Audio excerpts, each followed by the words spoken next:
football coach will get them winning. No doubt about it. Well, it's going to do it for us. NFL Tonight will be back 7:30 Eastern Time on ESPN2. That would be on Tuesday. So until then, for Mark Schlereth and Sean Salisbury, I'm Mark Malone. Enjoy the games, everybody. Good night.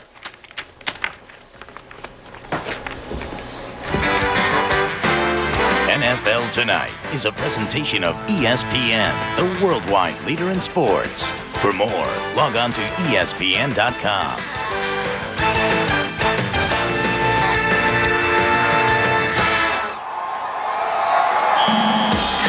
Hello, everyone. Ron Franklin in Chattanooga, Tennessee, where tonight we crown an undisputed king of Division I AA college football.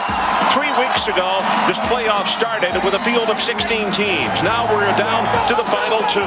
It's the 15th-ranked Western Kentucky Hilltoppers taking on the #1 ranked and top-seeded McNeese State Cowboys in the NCAA Division I AA Football National Championship. Our kickoff is just around the corner.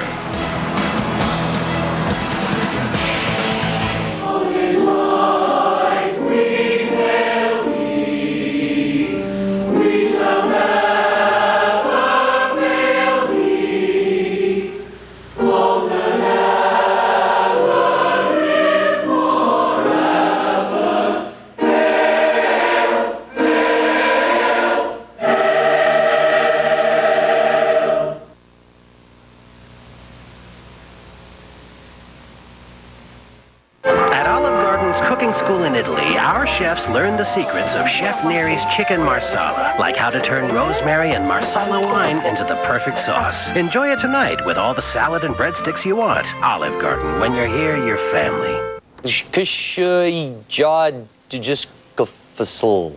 Rich. Vesmufu ium pulsiger divamert.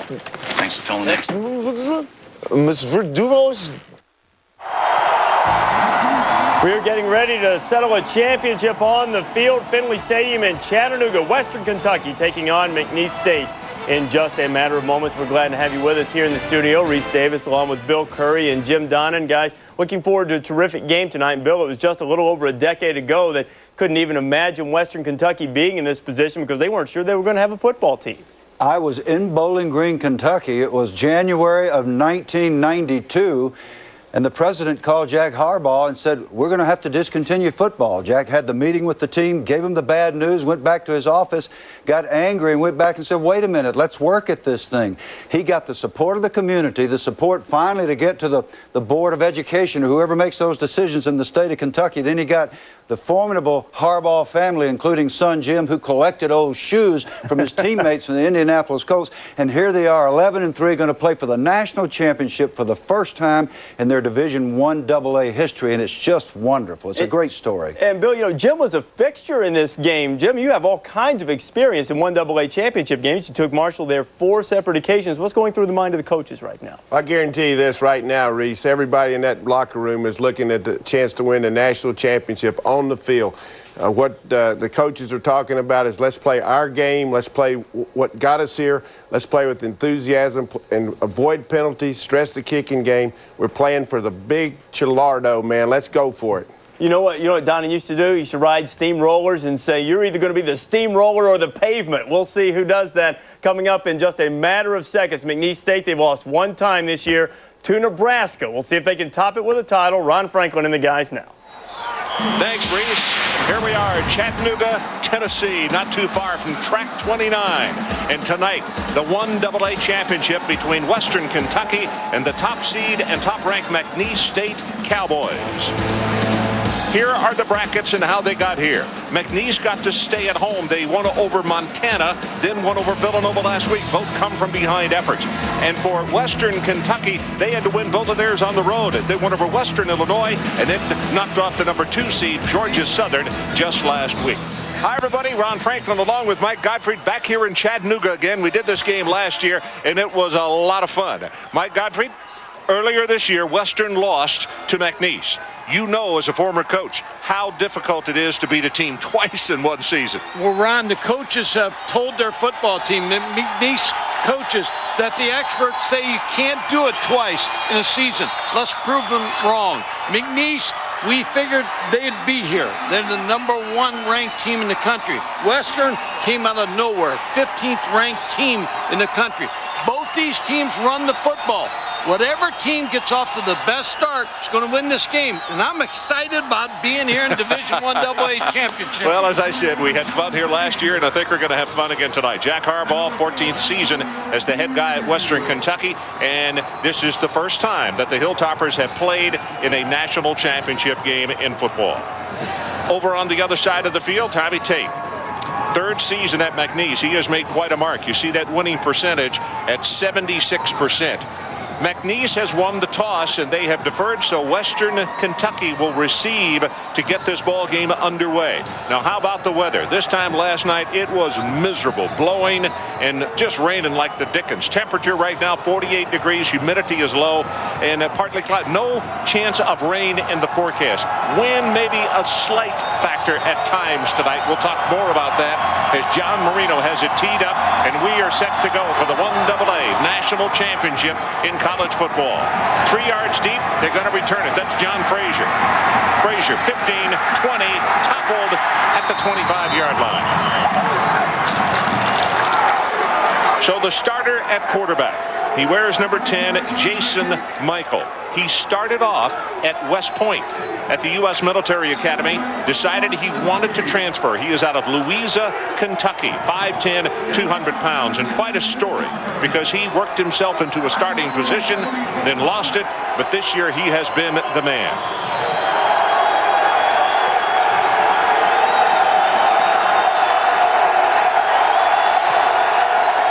McNeese showing blitz in the very first play, and they come off the corner. Here's the option as the pitchback goes to the tailback, and John Frazier is going to have 2, maybe 3 very tough yards. Here are the running backs and the wide receivers. Frazier, along with Jeremy Johnson, the huge fullback. He weighs 275. Hayes and Reeves, the wide receivers. Rufus Sanders, you talk about huge. He weighs 360. He's the tight end. And up front with the offensive line, Chris Price, the left guard, is an All-American. Withrow out at right tackle normally starts in the middle at center, but because of an injury to Big Buster Ashley 2 weeks ago, that is the change that they have had to make. And there you look at Rufus Sanders, 6'8". They say 340. Many cheeseburgers beyond that, Mike. He's 360 if he's announced.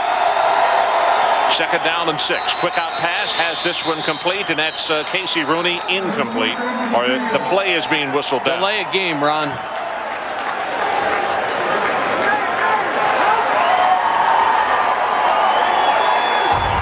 So let's take a look at the defensive starters for McNeese. These guys up front are extremely good.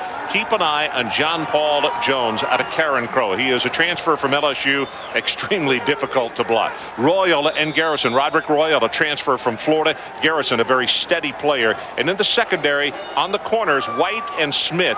But watch for number 9, Hadley Prince. He was player of the year in the conference. He's one of 2 strong safeties.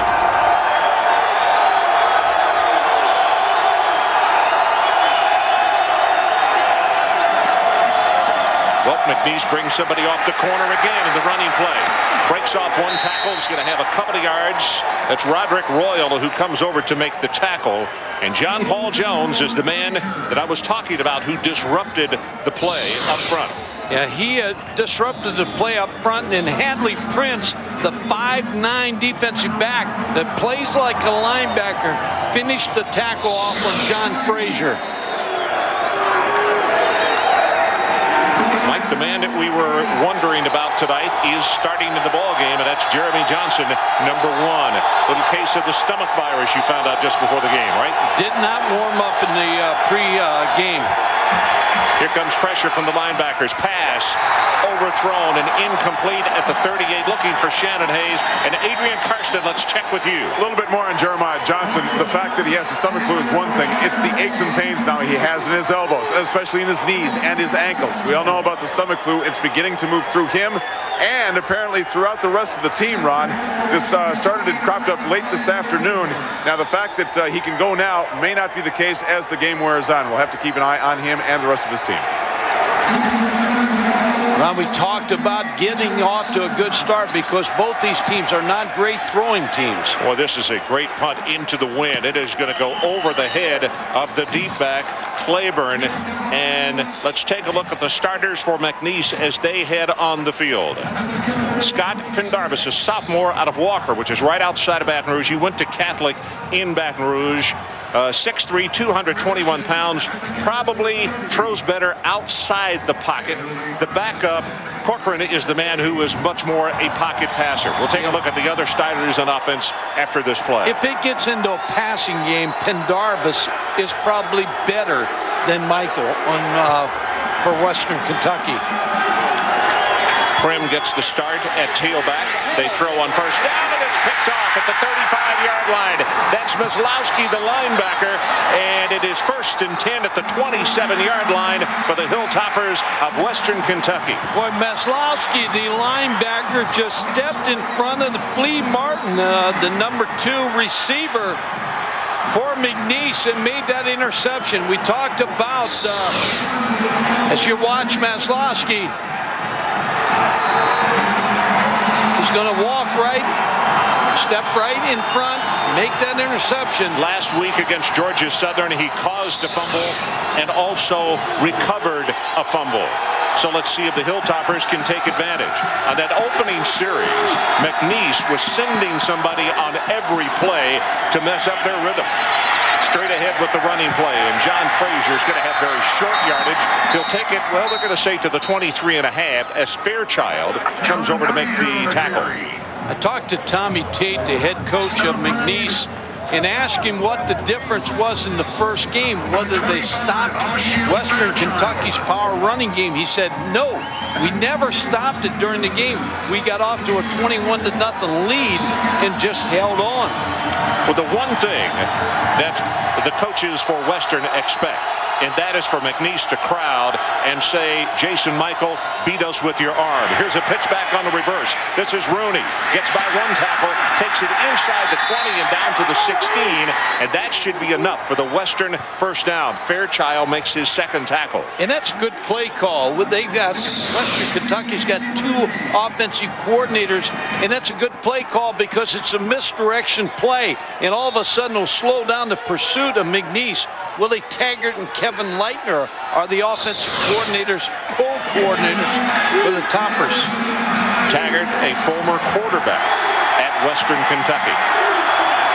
Here's the first down. The ball just outside the 16.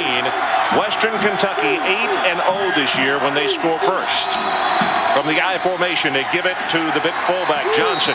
And Jeremy Johnson is going to be stopped for no gain as he is stuffed at the line of scrimmage. B.J. McNutt, the left defensive tackle, is there. Yeah, Ron, when you look at this game, B.J. Sams, the wide receiver and kick returner in the first game, was a difference maker. I didn't get a chance to say because things were happening rapidly, but on the conference call, we asked Jack if he would kick to Sams, and he said, no, we're going to kick out of bounds. And that ball there was angled for the sideline, and of course it got over Sams' head. Second down at about 10.5 for the first down. Right up the middle. A little bit more of an opening this time for John Frazier, the senior out of Central City, Kentucky, and Ryan Garrison, one of those 2 outstanding linebackers for McNeese, coming over to make the tackle. And Ron, you wonder about Jeremy Johnson, the big fullback. He didn't come out for the warm-up. He's got a block. He's got a lead block here. Looks like he's a little soft on that play. You just wonder how he feels, whether he can go this full game for Western Kentucky. There's a look at the big fella, 5'11", 275 out of Louisville. For Frazier, the tailback, he has 4 carries for only 14 yards. I think they're going to get another delay of the game here, penalty.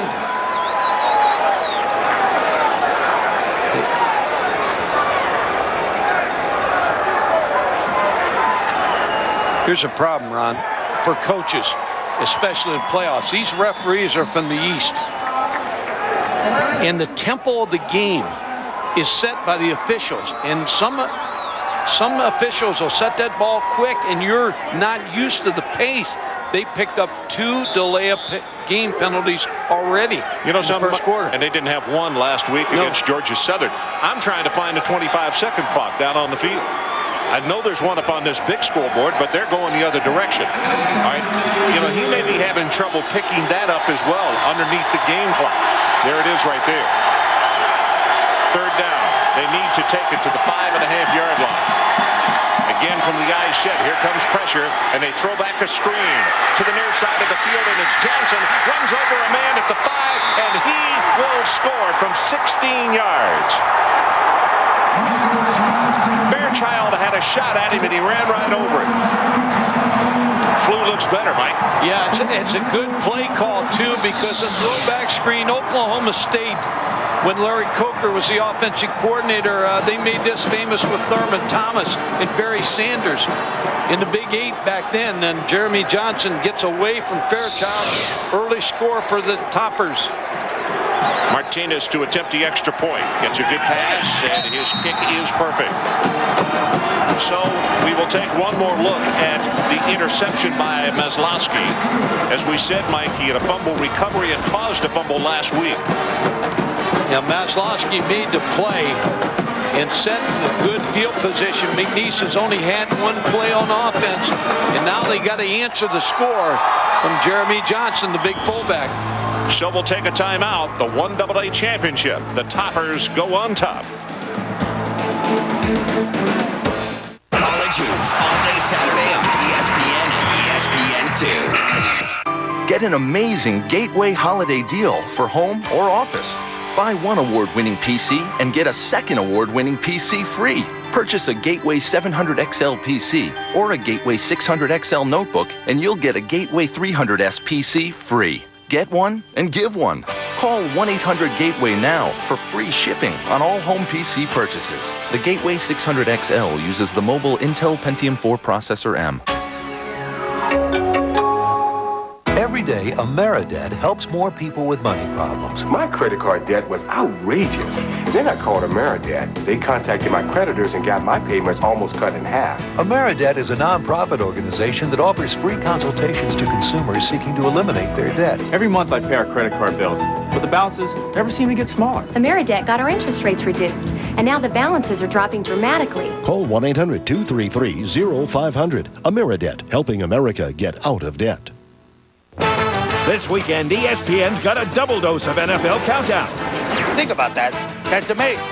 First, watch a special Saturday edition as the gang previews the day's NFL matchups, including what could be Emmett's last run in Dallas. Then Sunday at 11, we've got intrigue in Denver, a Roadrunner in Indy, and Superman in Tennessee. When is this going to stop? Not until we clear up the AFC playoff picture. Sunday NFL Countdown, a special Saturday edition at 11:30, and Sunday at 11 on ESPN. Well, as you look at Jack Harbaugh, he knows that last week's win was huge for his program, but he also knows that tonight's game is really what it's all about. Oh, I felt after the ball game, I felt as if we had just won the combination of the Super Bowl and the national 1A championship and 1AA. I don't know if I've ever been so happy in my entire life. And then about 4 o'clock on Sunday morning, early Sunday morning, I woke up in a cold sweat. There was a little bit of light drifting through the window. I thought, oh my Lord, we still got a ball game to play in the national championship. Well, yeah, they do, against an extremely good team that is ranked #1 in the country. And you look on the bench, getting a little breather right there. Jeremy Johnson, who scored the first touchdown, the youngster we talked about who had the stomach flu and didn't warm up. Martinez set to kick it off, and both of these return men can absolutely fly. It is going to come down to Martin. They call him Flea Martin. Wow, he gets whacked. Martin only weighs 147 pounds, and he paid for it right there. Now here are the starting lineups for McNeese. We didn't get a chance to get through them. Prim and Lawton in the backfield. Martin and B.J. Sams, just talked about them. Jeff Hamilton, an outstanding all-conference tight end. And up front with the offensive line, it starts with at number 65 right there, Dwight Hudler, a junior out of Mesquite. He is all-conference and a very, very good performer. The center, Jason Davis, is a 4-year starter. straight ahead with this running play, and Jacob Prim is not going to get very much. Defensively, here are the starters for Western. They run a 3-4. Mal Wilson and Reynolds. Reynolds, outstanding all-conference performer at right defensive end. And the linebackers, Coach Tatum McNeese said these are the best 4 linebackers that they played this year, including Nebraska. Coach Thompson, Maslowski, and Drummond. And in the secondary, Burks and Chandler at the corners, and Lauder and Fields at the safeties. This is B.J. Sams, and he will take it out across the 27 to the 28-yard line. And Mike, they like to get him, whether it's an end around, get him in the backfield, or run reverses, because he is a game breaker. He and Flea Martin both. Okay, he's the best player on the field, Ron. You're talking about Sams, but they're missing their #1 tailback. They're right there. Vic King not playing, averaging 5.6 yards a carry. The Southland Conference leading rusher has a knee and will miss this game. Now that's going to be movement. Roden at tackle came out of his stance, and instead of a 3rd down and about 4, it is going to be 3rd down and 9. You know, both of these teams a little bit of a shaky start, because in watching both semifinal games last week, they didn't have this happening. It's got to be. I mean, hey, we're here for the national championship. They're nervous, and Jack Harbaugh talked about it. You know, winning the national championship, every game is a championship game. Jim Donovan was talking about that in the studio show.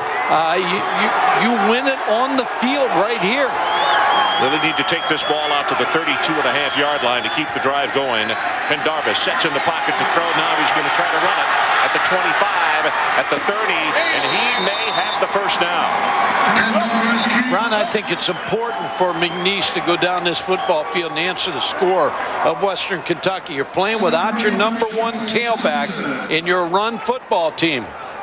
Scott Pendarvis right here is going to see nothing in the passing game and sprint out to try to run for this first down. Gets a good block from Flea Martin. Now he's only 5'6", 147, but he can get in the way of a linebacker. Doesn't have it. Wow. What do you do, Mike?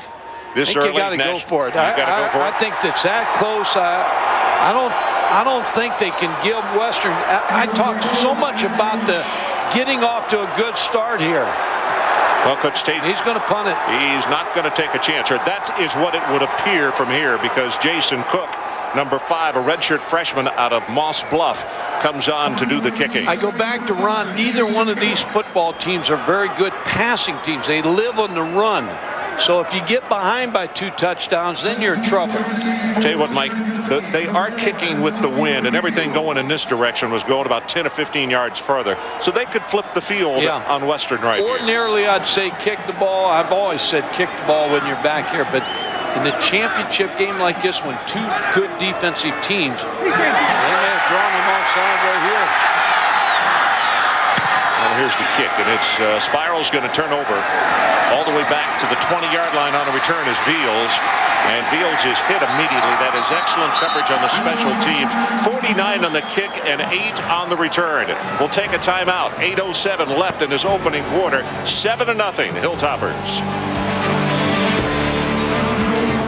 Dublin, Ohio, a town divided between Wendy's Bacon Swiss Cheeseburger and Wendy's Chicken Bacon Swiss. People, there's common ground here. Bert and Cindy, don't you both love Swiss? Yes. Of course you do. And who here doesn't enjoy hickory smoked bacon? Some like it on a whole breast filet and some on a cheeseburger. But are we gonna let that tear us apart? Yeah. Choose Wendy's Bacon Swiss Cheeseburger or Chicken Bacon Swiss. It's better here. Discover the amazing hidden secrets of America's finest baseball school in Teaching the Mechanics of the Major League Swing 2. Tommy Maskey's powerful teaching video that features the same revolutionary techniques that have produced baseball world's back-to-back AAU national championship teams. Parents, players, and coaches have been simply amazed at their students' rapid week-by-week improvement. These award-winning techniques benefit players of all ages and ability levels and make a valuable addition to any coach's library and a great gift. At just $29.95, call now. Got a research assignment. 10 pages on a historical innovator. Well, who'd you pick? Gotta experience the man, the results of his work. Who'd you pick? See, the problem with your basic historical innovator is, well, most of them are historical. Sam, who'd you pick? Walt Disney? Come share the excitement at our year-long celebration of Walt Disney's 100th birthday. We need to experience Walt's Fishing Eye and Space Mountain. Again? Make plans at DisneyWorld.com. It's research. Here's a reminder, tomorrow at noon at ESPN2, it's the NCAA Division III Championship.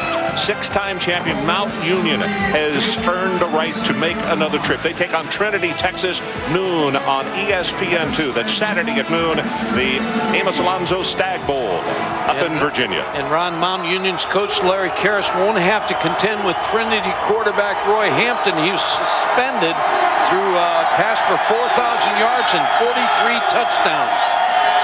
Not playing. Shannon Hayes in motion, but they go with the run. And as Mike said, you know, aesthetically, you might be sitting there saying, well, this would get a little old. But John Frazier on that play right there has close to 5 yards. Garrison comes up from his linebacking spot to make the tackle. But that's Jack Harbaugh has another thing in mind. He wants to keep that McNeese offense sitting over here on the sideline and make that defense work while he runs time off the clock. Did the same thing last week against Georgia Southern, and it was extremely successful. Well, they want to be a physical football team and control the clock and also punch you in the nose on the other side. Now here comes the fullback, little counterplay, and Johnson. Jeremy is going to take that thing close to the 35-yard line. Chris White comes over from his right cornerback spot to make the tackle. Now here is a very large third down. When I was talking to Tommy Tate, the head coach of McNeese, he talked about this is the most physical team they played other than Nebraska. And when, a lot of people could say they're as physical as Nebraska. See, Ron, I'm a believer there's not much difference between Division I AA and Division I. There's not much. A lot of great players, a lot of great teams in this division. Well, that could beat a lot of teams in the other is 22 scholarships. They get 63 in Division I AA. Here comes the option. Down the line of scrimmage, pitches the ball back, and as he turns the corner, here comes a flag from out deep.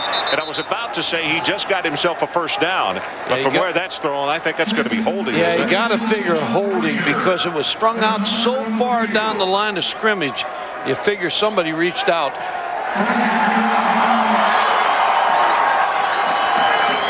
The other thing Jack Harbaugh talked about when I talked to him last night, he said in the playoffs we beat Murray, no turnovers. We beat Western Illinois, no turnovers. Beat Georgia Southern, no turnovers. So they want to play an air-free football game. But I believe that's a third penalty. 2 delays and a holding. 2 delays and now a holding. And okay, so the penalty pushes it back to the 29-yard line. And it's going to be third down, and they need to take it out to the 37. You know, you talk about quarterbacks. Jason Michael averages throwing 11 times a game. Florida and Hawaii do that in the first 2 minutes. That's a little comparison for you out there. Wait a minute. Hawaii, what did they threw 59 straight passes in one ball game? Third down, Western. Play action, sets in the pocket. Gonna be sacked. Now goes down. At the 27, pressure coming Hadley Prince and Ryan Garrison, and they come over to combine for the tackle. And go back again, Ron, to the decision to punt the football. It was the right decision because now you hold him and you get the ball back based on that penalty. Now let's see if he does kick the ball to B.J. Sams, the deep man. Sams has moved over to the middle of the field, and he kicks it to this side. He is kicking it away from him, and Sams on the run, drops the ball, and is able to make the recovery at the 24-yard line. Good thing he's a good athlete because he got right back on that football. I'll tell you what, Birch was all over him, and that's a 49-yard kick. But as Adrian said, 1.5 inches of rain in the last 24 hours. We'll take a break. 7-0 Western.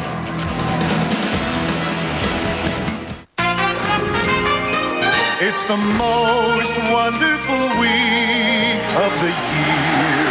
There'll be tailgater hostings, kielbasa's for roastings with people you don't even know.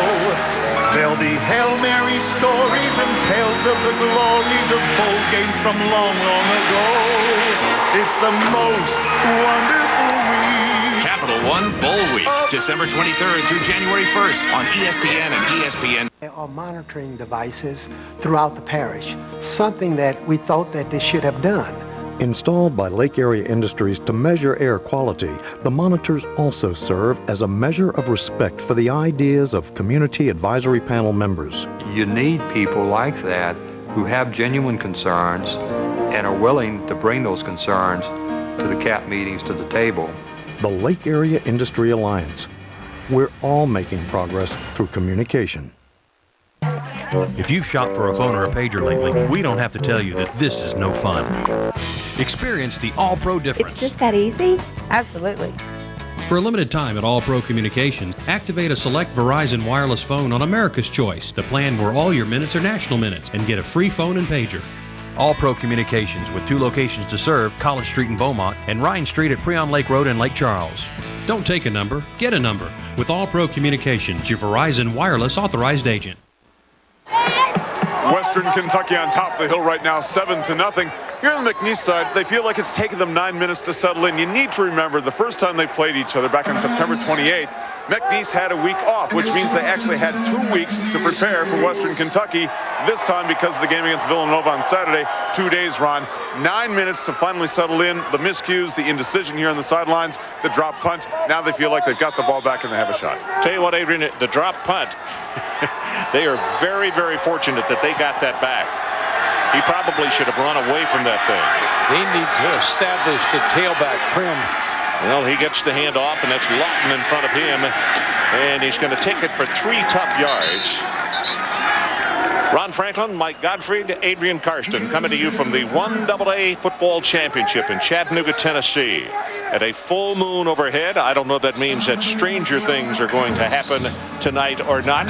But this time last night, it was really ugly in this city. It was raining so hard. There was a tarp that was placed right down the middle of the field from hash mark to hash mark, but not on the sidelines. And that is the part that is beginning to tear up a little bit.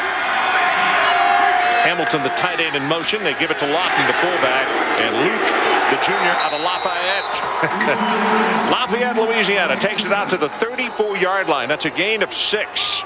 On the quick handoff, John Drummond made the stop defensively. What you're going to see Western Kentucky do is slant and angle, and they'll move the middle guard, so they're always on the move. The slant tackle didn't make the play on Luke Lawton. Well, it's a good second effort by Lawton, and as a result, his team has 3rd and very short. He gets the ball again and fights his way for what appears to be, it's going to be a first down. And that would be the initial first down for McNeese in the ball game. Coming at the 4:50 mark. Yeah, Ron, it goes. Everything in football is cyclical, and it comes back. This is the Michigan slant and angle defense that they ran in the 70s. And Jack Harbaugh believes in moving his defensive line around. So it's hard to hit a moving target. Osterlet checks into the ball game at fullback. Luke Lawton comes to the sideline. Darren is a senior out of Long Beach, Mississippi. Play action, and Darvish drills it, has it complete, and that is Martin. Flea Martin will have it complete to the 44 and a gain of 8. We had the Batman this year, we got the Flea now. Jay Flea Martin, look at his feet. Folks, he is tiny. 147 pounds. Louder just engulfed him. Tiny. I would say he's smaller than that. Small as a flea. There goes the pitch back to the tailback. Hit at the line of scrimmage. That is a tough defensive play. He's not going to have the first down. Prim, a senior out of Foley, Alabama, by way of Southwest Mississippi Junior College. Knocked on by Shaw and Charles Thompson, the inside linebacker. Charles Thompson, a very good football player, leader in tackles for Western Kentucky with 148 tackles. Talk about hitting a lot of people. 3rd down at about 2. Quick pass out in the flat, and he gets it to Sams, and Sams is going to be tackled at the 50-yard line. And this is what is so dangerous, because you can block downfield in college football when it is thrown behind the line of scrimmage. And, boy, you get him loose, and he's gone in a hurry. Louder made the stop. Yeah, Jeremy Chandler, number 20, had a shot at him to keep him from the first down, but couldn't make the tackle. It's very difficult to tackle Sams on the outside. Mike, there's a player down for Western, and this is a guy that they just cannot afford to lose. This is Maslowski, who had the interception just a moment ago. I mentioned last week had a fumble recovery and also caused a fumble in the Georgia Southern game. Ron, you talk about Maslowski. Eric Danby, who's from Mansfield, Ohio, played for Mansfield Senior High School, was the preseason All-American linebacker. He was lost, and Maslowski took over for him. And Danby coaches him on the sideline. So we'll take a timeout. 3:24 left in the opening quarter. 7-0 Hilltoppers. Well, we went out searching for some waves. It was pretty mellow, actually. Man, chill out. I'm trying to eat. The car ride out was good, except Luke kept taking his shoes off. Luke. Oh. Foul, Luke. We found this secret little surf spot. When we got there, the beach was totally empty. After a whole day of surfing, we just wanted to crash out. The new Honda Element. Go with it. What are you waiting for? A loan officer. I'm trying to get a home equity line. I'm from eLoan. Unlike this bank, we'll get you a decision in minutes. Here.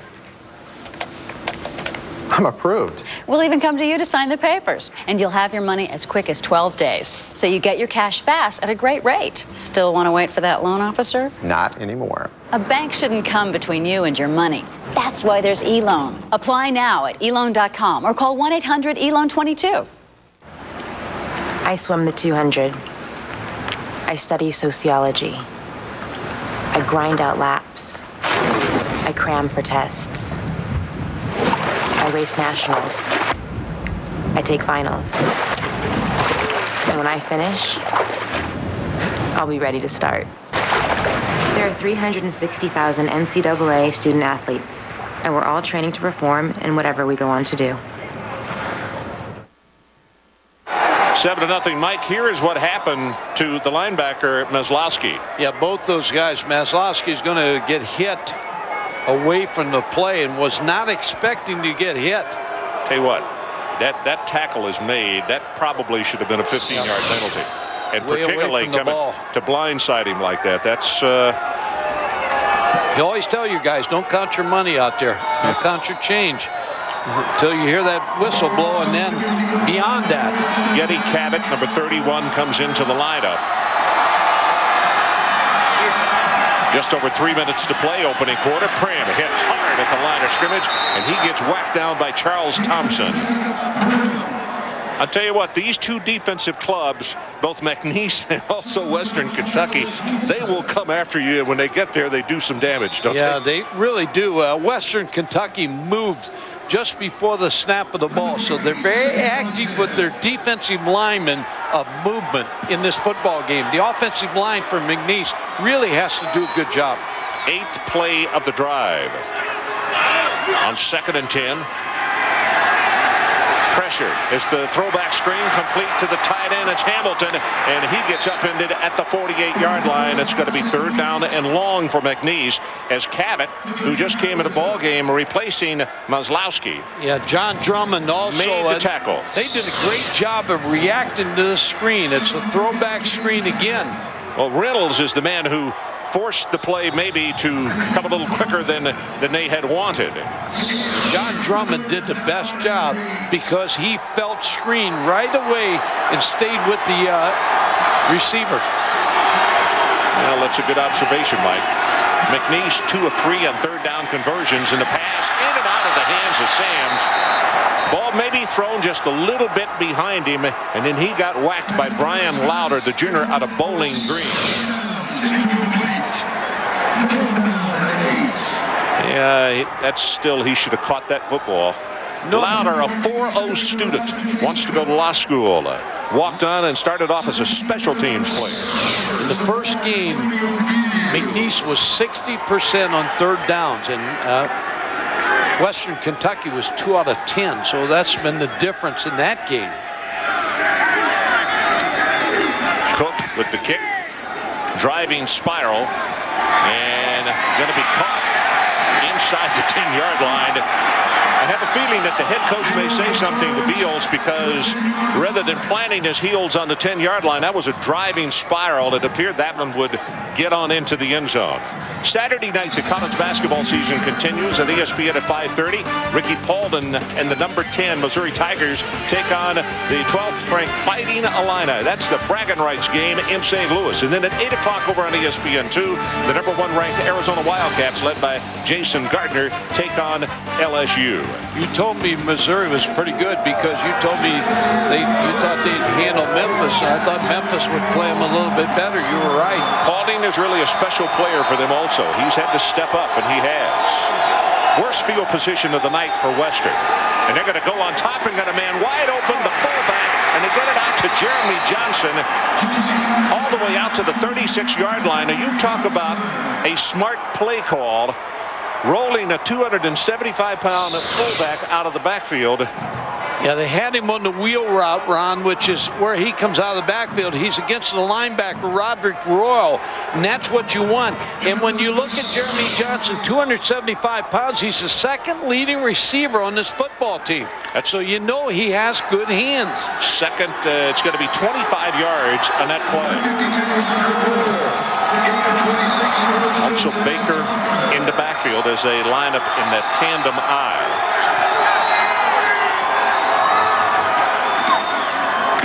Here comes the option back into the boundary, and he will keep it and take it almost to the 40-yard line. Jason Michael, as we mentioned, transferred from Army. Corcoran warming up on the sideline. Yeah, go back to a little bit more on Michael, and then I'll just say this: Corcoran came in, not a good game for the starting quarterback against Montana, and it was Corcoran who came in and really rescued them. It's good when you have two quarterbacks. Yep. When one guy's not playing well. Of course, on that last pass he threw to Sam should have caught that ball. Yeah, he should have. Well, one of the things that they talk about is the backup is always going to play for McNeese. They play a lot of people. Quarterback keep. And not enough for the first down. About 2.5 yards short as Royal comes over to make the tackle. 23 down to 22 seconds left in the quarter. You talked about Jason Michael, Ron. He went to the Army. Bob Sutton, remember we had them one year. They were 9-0 and going into Syracuse. He ran the option. He liked Michael as a player and recruited him to Army. Well, he has waited his turn here at Western. We'll take a timeout at the end of the opening quarter. Western Kentucky on top, 7-0. You splish and splash, splish and splash. Now your pasta's going down the drain, and your family's got hunger pains. Not anymore. Introducing Pasta Pro Cooker, the spill-free way to cook, drain, and serve perfect pasta. Pasta Pro is lightweight, fits any stovetop, and drains the water, not your pasta. Watch. Just place in your favorite pasta. When it's ready, turn the lid to the locking position. Then easily pour the water out and keep the pasta in. It's that easy. Now you can cook, drain, and serve mountains of spaghetti all in one saucepan. Quickly prepare tasty macaroni and cheese for the kids. Or create a delicious linguine with clam dinner with no extra dishes. Pasta Pro's unique locking lid assures you of a safe and steady pour. It's so dependable, not even a heavy sack of potatoes can remove the top. Hey, that strainer can ruin your ravioli. But not Pasta Pro. It's perfect for delicate cheese tortellini, stuffed spinach ravioli, or bow tie pasta. And watch this, brown sirloin beef. Then easily drain the fat. Add your special ingredients, and you've got a pot of hot chili without the mess. Pasta Pro is ideal for boiling corn on the cob, fresh boiled lobster. You can even cook, drain, mix, and serve mashed potatoes all in one saucepan. And with a durable non-stick surface, cleanup's a breeze. Stop juggling with plates and strainers. Order the Pasta Pro Cooker with the quick and easy recipe guide for just $19.95. But wait, there's more. We'll include this amazing cheese grater. Coarse grate Parmesan cheese with ease. Shred mountains of mozzarella on a pizza. Or finely grate chocolate for dessert toppings. Yours free. And if you're still not convinced, we'll include another Pasta Pro Cooker free. Prepare eggs for egg salad sandwiches or pasta for two. Yours absolutely free. This incredible $60 value is all yours for just $19.95. So call now. Call 1-800-398-9922 and order the Pasta Pro for just $19.95. This incredible offer won't last, so call 1-800-398-9922. Order now. The Braun Synchro is the world's first shaver with a 4-way moving head, so it catches more hair in fewer strokes for a closer shave. Only it moves so fast, you can't see it, but you can hear it. And to keep it feeling like new every day, its automatic self-cleaning system thoroughly cleans the shaver in alcohol, leaving nothing to come between the shaver and your face. Braun, designed to make a difference. So that's the end of the first quarter, and as we head to the second 15 minutes, Western Kentucky on top. By the way, the numbers out there on the left, that is the ESPN national ranking. 15 in the nation, and 1AA is Western, and McNeese, the #1 ranked team in 1AA, according to the ESPN poll. Big opening and gone. 20, 15, 10-5, Frazier, touchdown. 55 yards.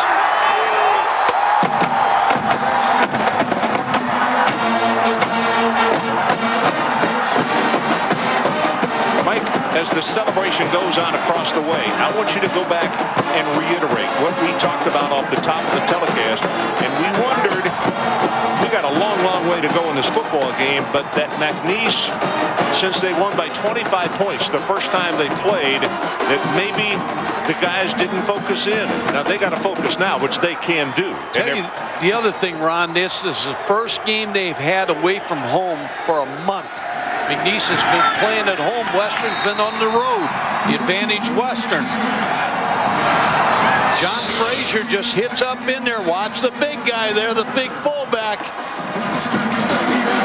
Got a nice block by Joe Washington, number 77. Keith Smith really showed some good speed trying to catch Frazier. Well, he should, because Keith Smith, Mike, is 2 times the Louisiana State 400-meter champion in track.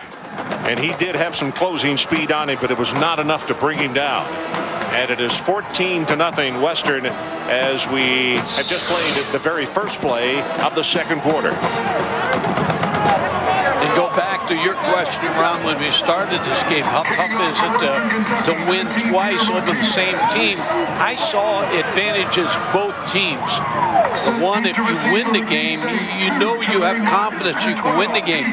If you lose the game, then you look at that tape and say, hey, if we correct this, we can win the game. So it's both ways it can help you. You know, in talking to Matt Viator, the offensive coordinator, I said, tell me something. Why have you guys the last couple of games, you know, had slow first halves? And he said, I really can't tell you. But he said, because we've been at home, we've been able to come back. He said, we can't do that this week because we're not going to be at home. Although they have the lion's share of the crowd here tonight. Well, they do. They have a huge crowd here. Martin and Shams, the 2 deep men. It's Martin. You look into his eyes, and here's the kick. And he's going to return it from 2 yards deep in the end zone. Here comes a flag. That's a face mask, Ron.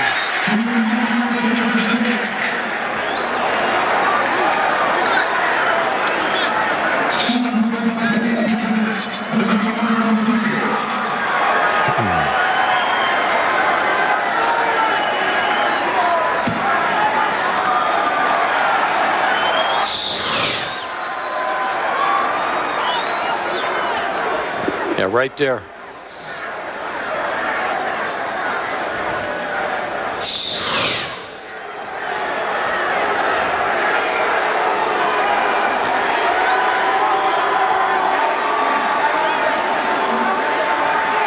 So incidental, 5 yards, stepped off to the 28-yard line.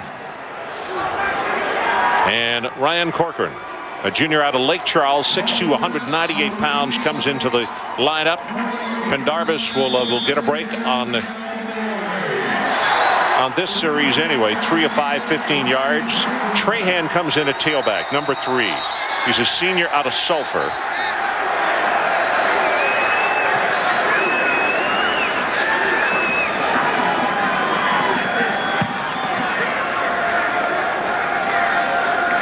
New quarterback in, new cadence, new voice. Dead ball, false start on the offense, 5-yard penalty, still first down. Tommy Tate, I'm sure he wants to settle his football team down. They've been hit with a punch here in the first half. Well, you look at the yardage, 137 to 41 in the first ball game. Pendarvis on the ball game was 11 to 13, and we got flags all over the place again. See, what's happening is Western Kentucky is moving their defensive line, and all of a sudden they may be using a signal. You never know, move or whatever. And I'm sure that's what the offensive linemen are saying from McNeese. It sounds like our cadence. See, the linebacker's going to say move. And then the defensive linemen move, and then all of a sudden, the offensive guys move too.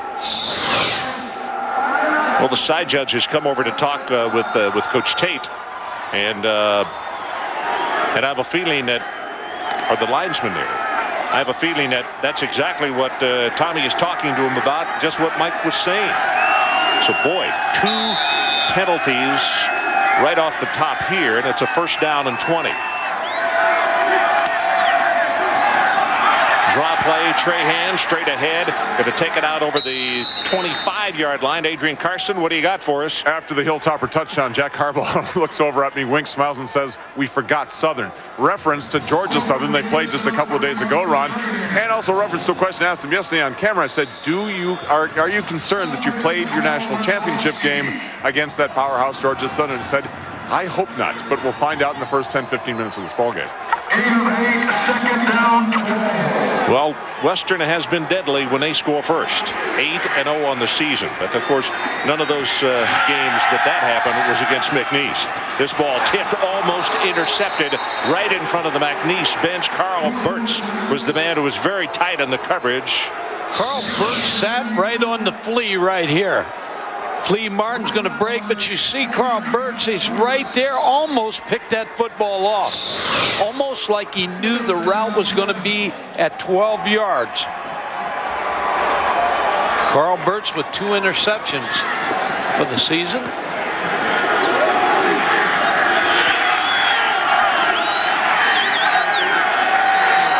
So it is third down, deep in the pocket this time to throw. Pressure off the side, and the ball is tipped and almost intercepted. That is a nice defensive play by Lauder. Drummond is the man who got a hand on the ball. Lauder came over and almost made the pick. 3 and out again. You're also this lead, Western Kentucky. We talked about it. If you can get ahead in this football game, neither one of these 2 teams are great passing football teams to come back. You wonder about Vic King's absence here for McNeese, the running back. Well, you know, he went out early in that ball game, though, Mike, and they played extremely well with both Prim and Trahan. In fact, Trahan seemed to have better success last week than Prim did. I think we'll see more of Trahan here as we go along.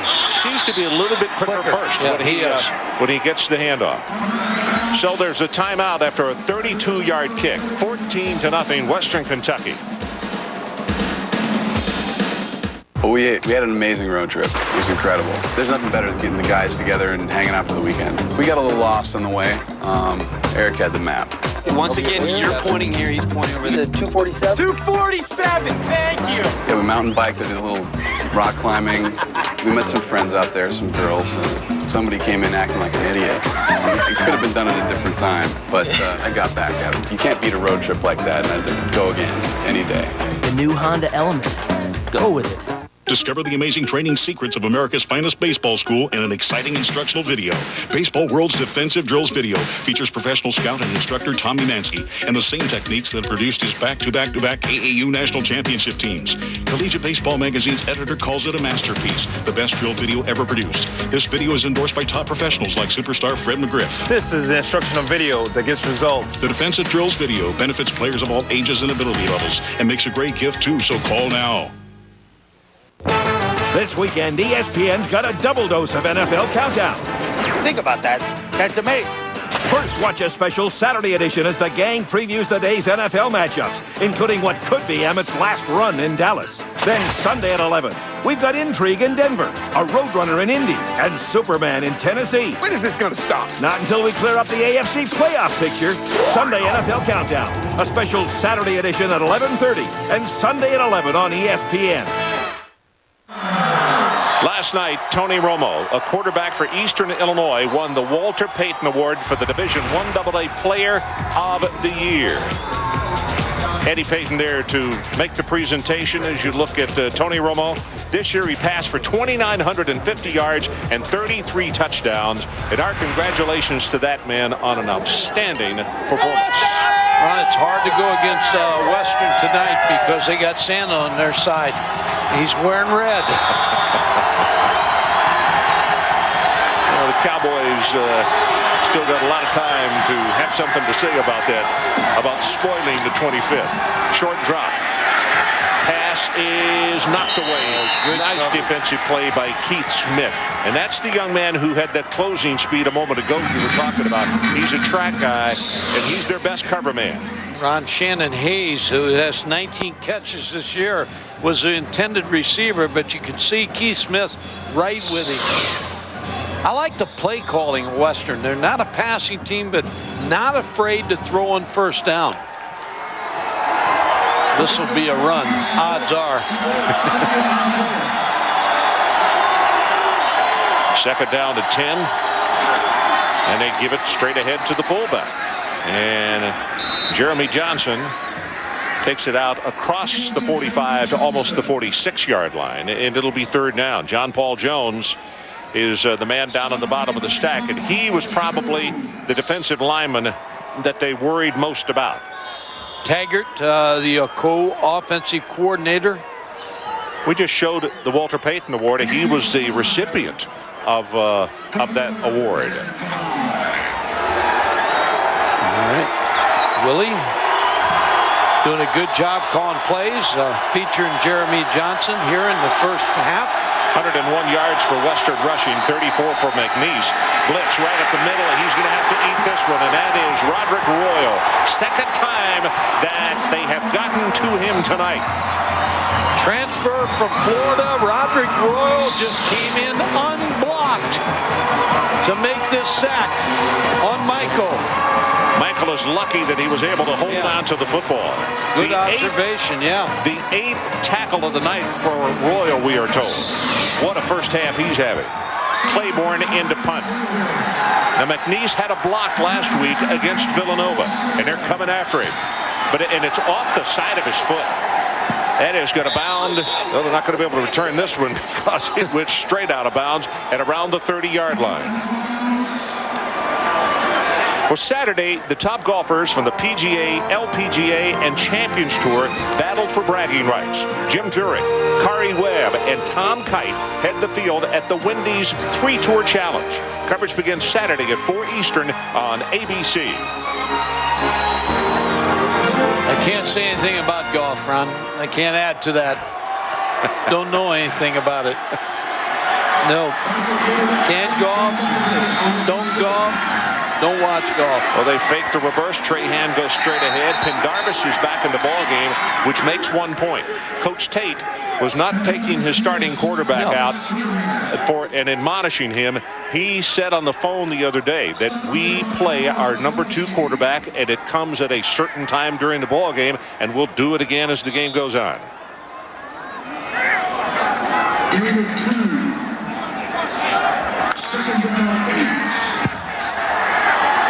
Marcus Trahan, Ron, number 3's got to get hot for McNeese. Going to get that middle screen, and there's Flea. Martin spins by 2 tacklers, and you better get him down or he's gone. Biggest gainer of the night for McNeese, a gain of 18 yards. Can you imagine how hard it is to tackle a Flea? But Carl Maslowski finds out right here as he tries to bring him down.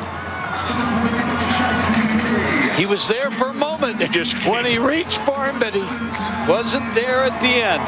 Just gave him a dead leg.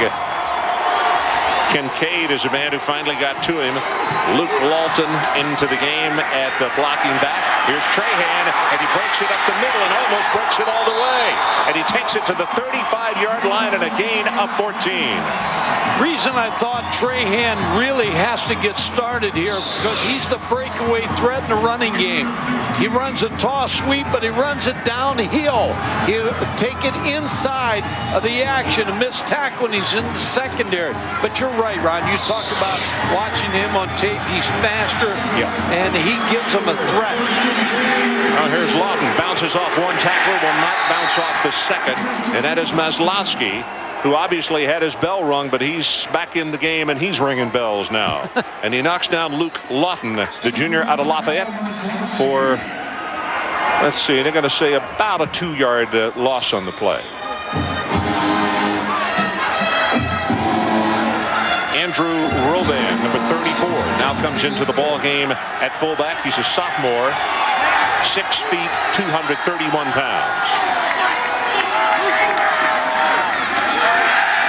Play action, got a man wide open. That's the tight end Hamilton, and he'll go inside the 30 and take it to the 26-yard line, a gain of 11. Now the continuity on the part of McNeese far more evident. You know, you might have hit a point there when Scott Pendarvis went to the sideline and the second team quarterback came into the ball game. All of a sudden you see the game a little different from the sideline. That may be what he needed in this football game to settle him down. Pendarvis. Roban hit behind the line of scrimmage, and that's John Drummond who got penetration. And they're not going to have the first down. It's going to be 4th down and 1. But with a 14-0 lead and the position on the field, we all know, I think, that this is going to be go for it. Yep. Their fullback, Luke Lawton, has never had an opportunity to get started in the 2 runs he's tried to run the football. Drummond has come off the corner and made the play. So it's 4th down, and they need 1 yard. They got Western, they got him offside with that quick count.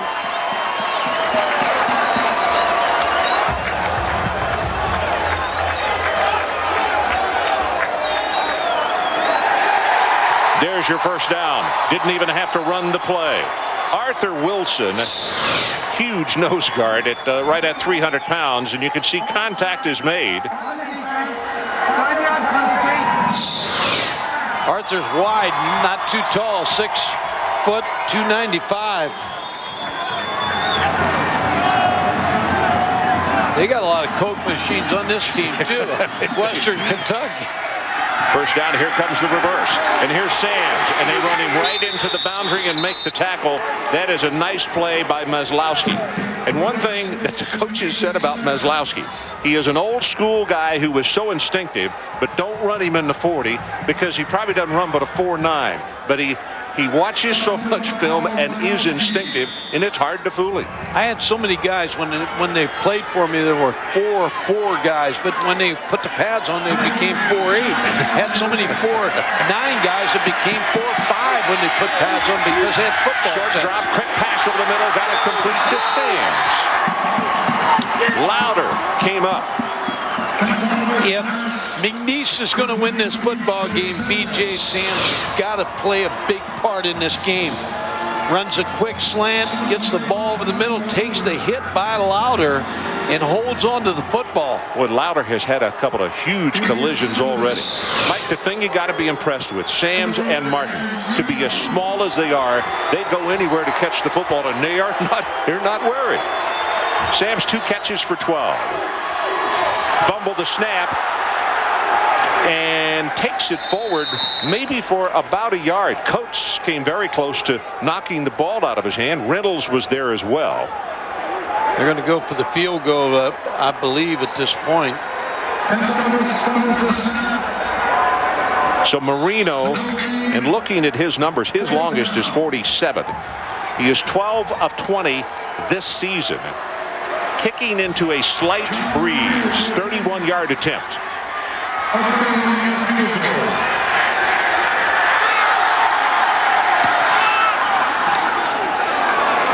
He's got it. Now, Mike, I don't see a flag, but boy, there is a lot of discussion going on there in the middle. Drummond is the man who was jumping around.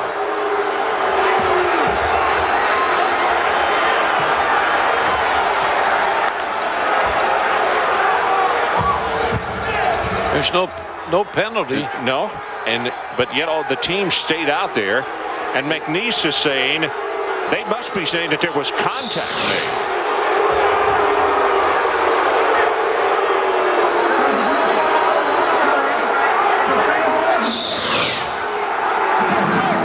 And what Jack's arguing about is what I talked about. I think what the Western Kentucky players are saying that the snapper is moving the football. He's moving the football and his head. So we'll take a timeout. McNeese on the board, 14-3, our new score. Well, we had an amazing road trip. It was incredible. There's nothing better than getting the guys together and hanging out for the weekend. We got a little lost on the way. Eric had the map. Once again, you're pointing here, he's pointing over there. 247? 247! Thank you! We have a mountain bike that did a little rock climbing. We met some friends out there, some girls. Somebody came in acting like an idiot. It could have been done at a different time, but I got back at him. You can't beat a road trip like that, and I'd go again, any day. The new Honda Element. Go with it. Right now at Red Lobster, come get all the shrimp you can dip, pop, twirl, and even eat. So come in for an endless supply of the ocean's finest finger food. All you can eat shrimp. Now at Red Lobster. Be there for the three-pointers and the in-your-face dunks. ESPN Full Court is maximum college basketball with more than 450 games, including coverage of the NCAA Women's Tournament. Will you be there? To order, call your cable company, DirecTV, or Dish Network.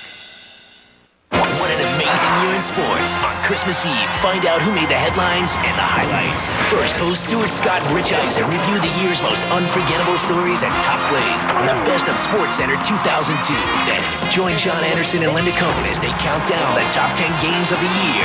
Angels are the champions of Aurora! The buzzer beaters, the furious finishes, the memorable moments. Best of Sports Center at 7 p.m., followed by Sports Center's top 10 games at 8:30, Christmas Eve on ESPN. So we are back, and you take a look at Jared Ferranti, who is a backup center and also handles special teams, a senior out of Houston, Texas, out of Cy Falls. And looks like he's getting ready for the centennial. But he's been the action here in the first half. He's moving a little bit, but he's not moving the football. As long as he doesn't move the football, he's okay. Snapping. Here's the kick. This one is going to come down at the 1-yard line to Frazier. Frazier breaks it big over the middle and is going to take it out close to the 35-yard line. 33 yards on the return. Well, tomorrow at noon on ESPN2, it's the NCAA Division III Championship. 6-time champion Mount Union has earned its 6th trip and its 3rd straight to the Stag Bowl in the last 7 years. They face Trinity, Texas. They're making their first Stag Bowl appearance Saturday at noon Eastern on ESPN2. Ron, Mount Union sits in Alliance, Ohio, right in the Massillon, Canton, Akron, Youngstown area. They get a lot of good football players up there.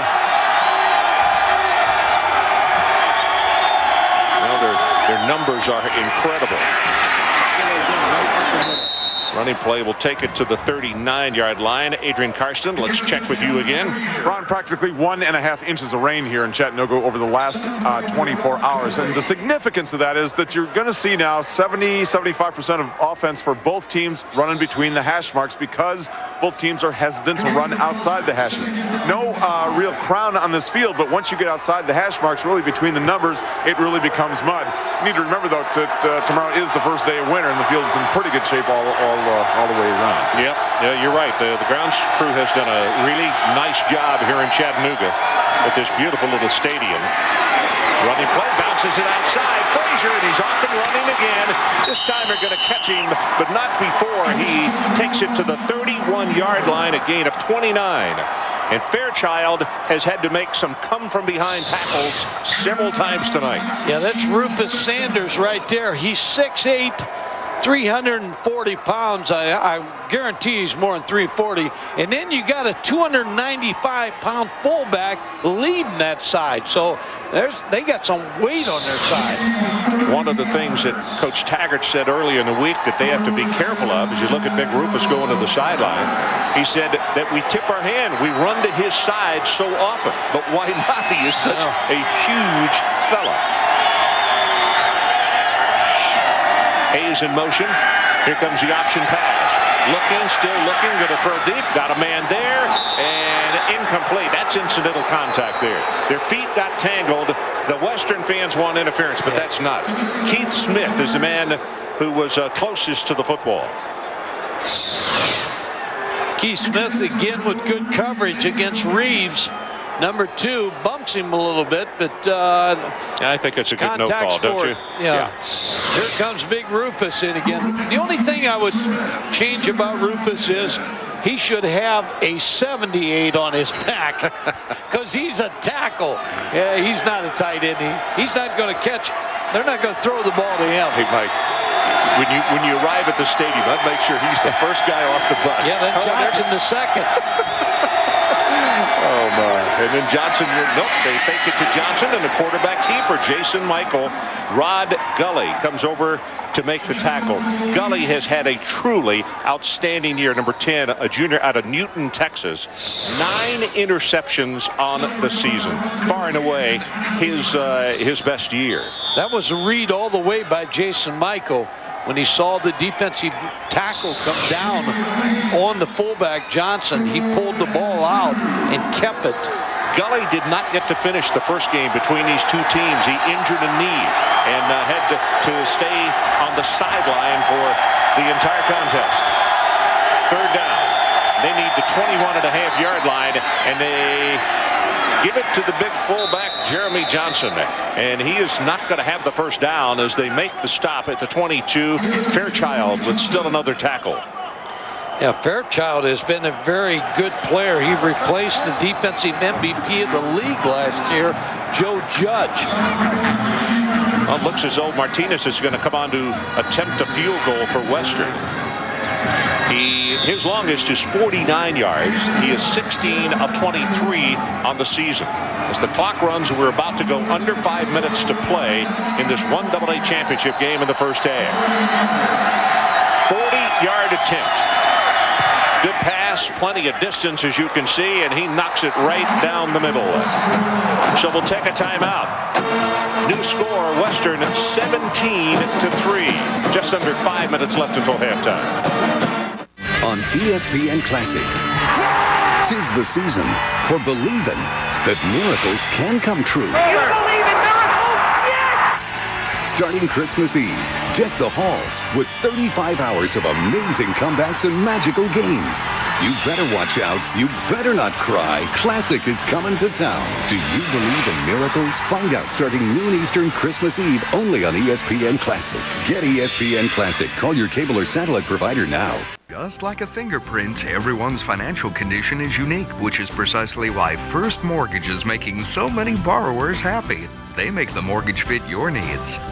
We shopped, and we couldn't find a better interest rate than First Mortgage. And we closed sooner than we thought. Whether you're buying, refinancing, or building a home, visit First Mortgage.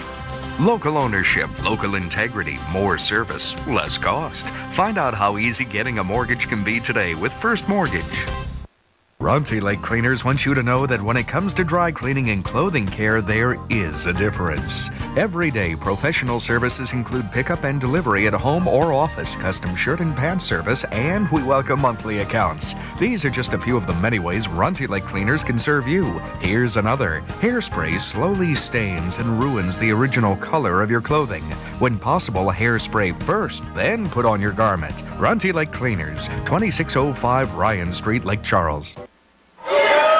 Last night here in Chattanooga on track 29, the Chattanooga Choo Choo. You know, Mike, this time last year, as we were watching video, Adrian favored us with his rendition of Let's Go.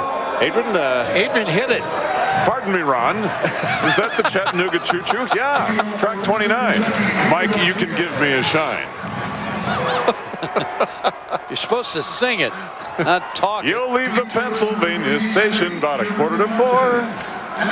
Right. B.J. Sams, number 12. One of the deep guys back with Jermaine Martin, number 2. And one of the things that we're beginning to notice more and more of, what Adrian has talked about, and that is outside the hash marks. As soon as the players come to the bench, the managers are running over with brushes and screwdrivers and knocking the mud off their cleats. And you see they've got the rub mats out there. Martinez with the kick. Very returnable. This one is going to come to Martin. And Martin hit immediately. Not going to make the 25-yard line. And you can see the celebrations on the part of the special teams, because they know full well that either one of those guys, you make one error and it's going to cost you 6 points, because both of those return men can get it to the house in a hurry. Ron, Sherrod Coates, number 11, has 12 sacks. If McNeese starts to throw the football, watch for number 11 to be right in the backfield. Sams in motion. Western comes with a blitz, and they go with a handoff right up the middle as Prim has come back into the lineup, and he's not going to have very much. Pendarvis, we visited with him on the phone as Meslowski came over to make the tackle. And Pendarvis made the observation and said, what do you remember most about that first meeting? He said, we won with a lot more points than they did, but he said they are a very physical football team, and all of us took that away from the game. Yeah, they're very physical. When you look at Western. Quick out pass. Gets that one, and there's Sams, and they get him in space, and he goes out across the 35-yard line. Tackle made by Chandler. Got a pretty good block by Britt Broadhead, number 4, the other receiver. I'm sorry, when you throw the quick screen, you got to get a block. Right there's a block by Broadhead, just long enough to pick up the first down. And you could see Coates, man, you were just talking about coming out of nowhere to make the tackle. It's a gain of 9. They fake the end around, and now they're going to go downfield, and it is incomplete. Chandler battling against Martin. They got tangled up too, Ron. Yeah. I think Western might have got away with one here. The flea is going to fake and then take off. Yeah, I think it's good non-call. I'll tell you, look at Sams as they were playing for that end around, and he just got taken out of the play by Patrick Reynolds. Sam's looking up at who hit me. I'll tell you who hit him is a fella who has a brother who also is going to play for the national championship. Patrick Reynolds' brother Robert plays strong linebacker for Ohio State.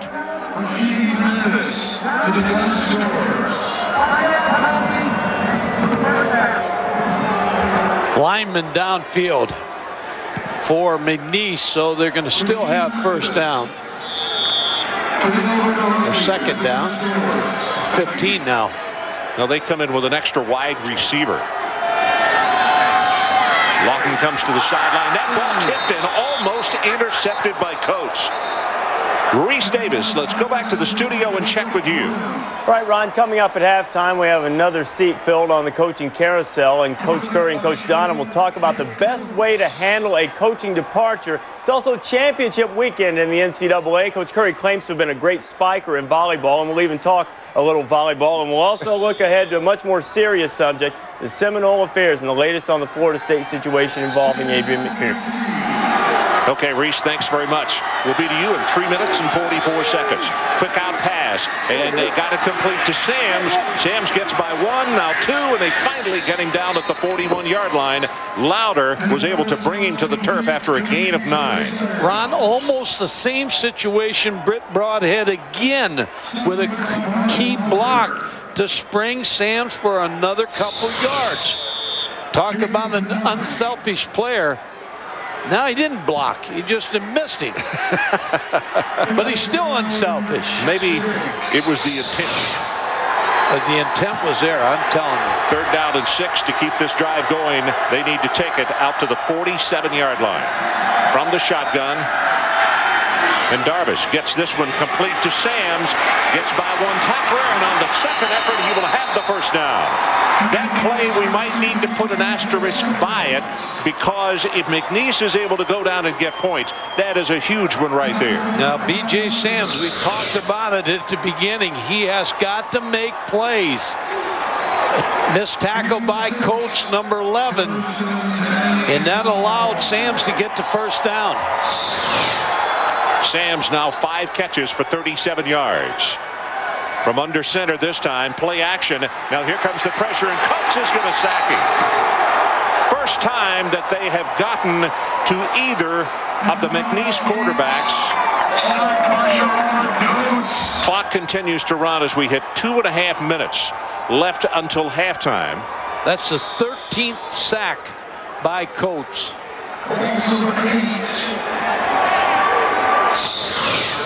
Number 11 keeps off the corner, was being blocked by Prim, number 22. Didn't do a good job of staying with Coates. 2-time All-Conference is Coates, and here comes a draw play. Prim hit in the backfield, gets by the first man, and then, wow, he gets whacked at the 42-yard line. Some kind of hit by Drummond. Kincaid also out there to help out on the stop. B.J. Sams coming back into the lineup. I was going to say, McNeese has all 3 timeouts left.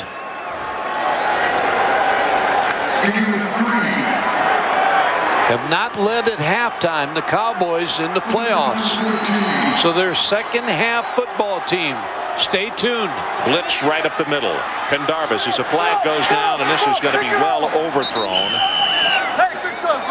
Martin, the intended receiver.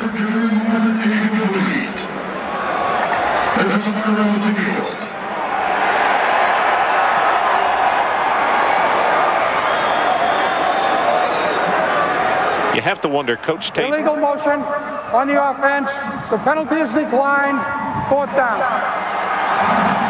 You have to wonder if what Tommy's not going to say at halftime is, you know, we're not focused. We're not playing our kind of football, because McNeese has not made these kind of mistakes, Mike. I'll tell you what he's going to do. He's going to bring that graphic up that Bill Bunnell just put up there. That we're a second half team. We've come back in both our playoff games, and we're going to come back in this one. That's going to be his halftime speech. We did it before, and we'll do it again.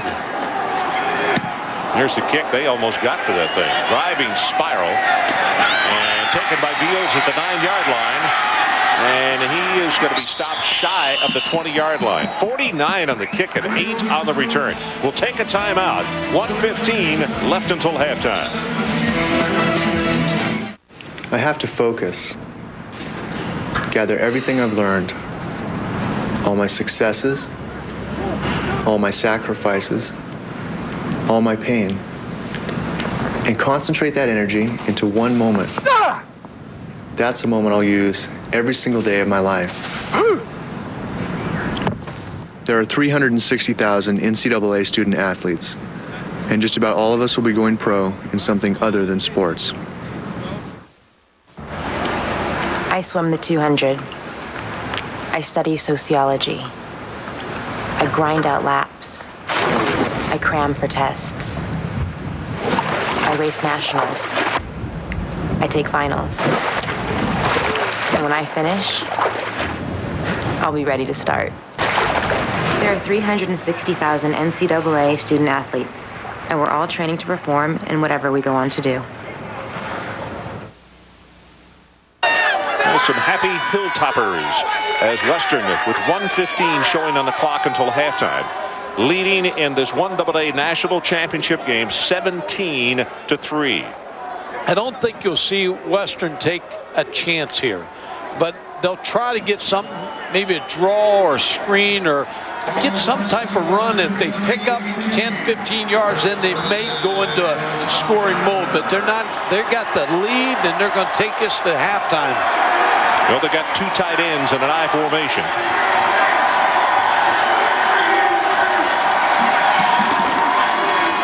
And And they put it in the stomach of the tailback, and Frazier, they're going to call a quick timeout. That didn't take very long. 6 seconds to be exact. John Paul Jones came up to stuff the play. Yeah, what Tommy Tate's saying now, as you look at Western Kentucky, 10-0 when leading at halftime this season. Jack Harbaugh and his coaching staff doing a great job at halftime.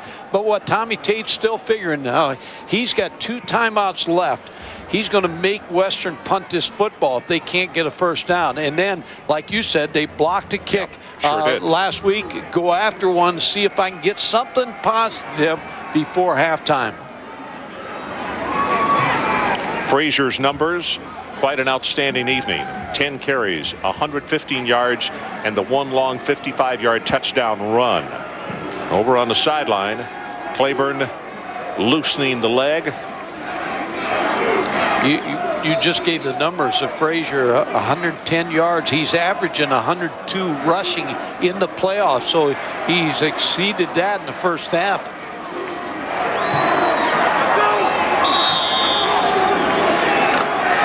So here comes second down. Where's the big guy at? There he is, there he is. There's 2 giants. 2 tight ends, I formation again. And they run it right up the middle. Good burst of speed to the 24 is the tailback Frazier. Garrison came over to make the tackle. I've not seen many bigger tight ends than Rufus. Watch Rufus here. He's blocking number 94, Zeno. Zeno got caught on a double team with one of them being Rufus. Those are not good odds, Mike. Rufus is whispering in his ear right now. Jarrell, you need to be a little bit bigger. I'm 340, really 370, and you're 237, so I have an advantage over you. So McNeese used that second timeout. They have 1 more remaining. I know Western Kentucky has great basketball history. I think I'd get Rufus out for basketball. Be my designated pick guy. I think, you know, one point to make is he would be really good under the boards, Mike. There's where he is. I say he was 340, but he's more than that now. Mike, he'd be great under the boards, but I'm not sure if he got into a fast break situation. He just stayed down there. Won't play any defense. Third down. They need to take this to the 28-yard line. And here comes the option. As they string it out, there goes the pitch. The ball is on the ground, and I believe that Jason Michael, nope, he did not. Turnover, and McNeese comes up with the football. Recovered by Chris White, the sophomore out of Lake Charles. First turnover in the playoffs for Western Kentucky, and I know Jack Harbaugh did not want that to happen. Now, on the other side, I got to give Tommy Tate credit from McNeese because he used his timeouts wisely, got this ball back, and still has 1 timeout left, I believe. And I mean, he made that recovery inches from the sideline. First turnover in the playoffs, as Mike Gottfried said. Let's see if the Cowboys can turn this first turnover into goal. There's Sam's right there. You know he's going to be a guy they're going to look Blitz for. right up the middle, and this pass just thrown away because of Maslowski coming right up the middle. In Western Kentucky, when the sudden change, they're going to come after you. Maslowski's had a pretty good first half. He really has. I'll tell you, he has had a great first half, and also Royal. We had Royal for 8 tackles for him, and Maslowski an interception and 5 tackles. Swings it out in the flat. They better get on that. Nope, they're going to say incomplete pass. The linesman is right there. Ron, 2 plays. I know the blitz on the first play, but Sam's is your guy. He's the guy you got to get the football to. He can make so much happen. Now let's see if they do it here on third down. Third down and 10. Clock shows 46 seconds left until halftime. Well, this would be a big momentum for Western Kentucky if they can stop him. Swing. Well, Western shows blitz, and here they come. They pick it up, and in the flat, the fullback, and someone blew a coverage, and Luke will have the first down. You can hear him going, Lou, down below. Luke Lawton, gain of 14 yards. Boy, Scott Pendarvis with a great job there. He knew the blitz was coming. The inside linebacker got caught inside a man coverage. The backer's right here to cover him. Zone blitz. John Drummond couldn't get outside on Lawton fast enough. Good play call at the line of scrimmage by Pendarvis. So from the 12-yard line, it is now first down for McNeese, trying to claw their way back in. They're ranked #1 in the country, but they're down 17-3. There's a flag, and this play is going to go for naught. It is knocked down back at the 19-yard line. I think there was movement on McNeese. Yeah, there was. Looked like they came off like a typewriter. No, they're saying it's on Western. They're going to say offside on Western, so what a huge break McNeese is going to get here, because the ball would have been back at the 19-yard line. There it is right there. That's Middle guard Arthur again. Wilson. Arthur's been fast to the races twice tonight. On the defense, 5-yard penalty, still first down. Still one timeout with 34 seconds left for McNeese. Now let's see what they come up with. Sams comes out in the slot to the left side, joining Martin. And the handoff right at the middle, hit at the line of scrimmage, and I mean Trahan just got nothing. Now he got got killed. Timeout too. Odorinde is there to make the stop, and they do. They use that final timeout. Odorinde. Ron, McNeese was trying to cross them up because they figured they may think Western Kentucky, that Tommy Tate's team was going to throw the football. They tried to sneak a run in. Now they got to throw the football. No timeouts left. And they got to be real smart here. 22 seconds. So, Mike, how do you get the ball to one of those two outside guys? I think posts or corner routes right here. You want to throw the ball into the end zone. Now, you still have time with 22 seconds to get lined up. If you catch the ball on the 1-yard line, you still got time to get set. So you practice this. This is the last week of the season. You ought to be the best you're going to be at this right now in the last 22 seconds. Remember this one thing, Mike. They can stop the clock on a first down. Oh, I mean, just briefly. 1-yard line. They can pick up the first down at the 1. See what they come up with. Again, those two wide receivers come to the left. And from the shotgun, Pendarvis zings it right over the middle, and that ball was almost picked off. That was the post. He had the broad head on the post. Maslowski almost got to that football.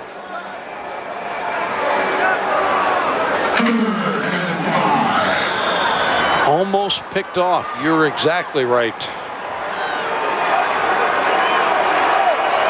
So there's 18 seconds left. It is third down for McNeese.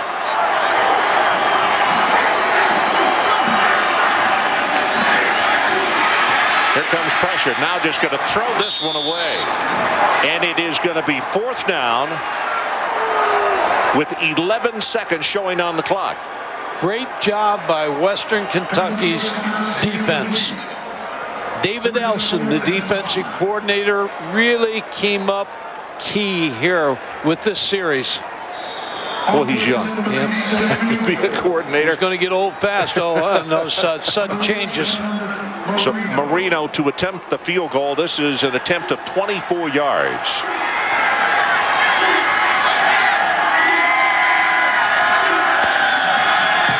Good pass, and he knocks it right down the middle. So the clock stops. Well, actually, clock should not have run. And 7 seconds showing on the clock. Now what you do if you're McNeese, you build on that 3 points. You'd like to add 7, but you still build on the 3 you got. David Elson's going to build on what they did a great job once they get into the red zone. Jack Harbaugh's got to feel very good about getting away with only 3 points being scored. Oh, and particularly as potent as McNeese has been and to have gotten the ball as deep as they did. Remind the fans now, McNeese is a second-half football team. Stay tuned. Don't go anywhere. Yeah, the Cowboy fans, a lot of them up here from the state of Louisiana, and the Hilltopper fans across the way bundled up, and they've had a lot more to cheer about in the first half. We'll see if McNeese can make their magic work in the second half of this ball game, as Villanova had dominated in the first half last week.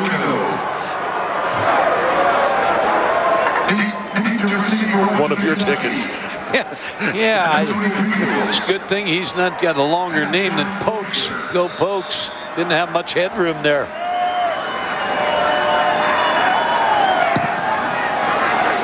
So here's the kick. Going to come down to Veals. And he'll take it out to the 36, the 37-yard line. And the clock shows 1 tick on it.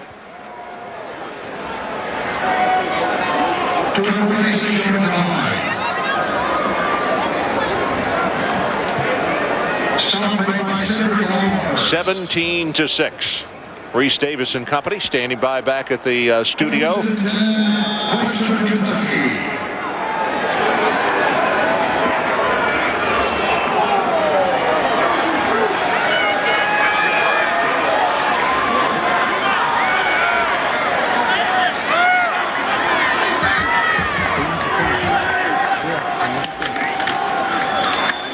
They hand the ball off to Frazier, and that'll be the final play of the first half.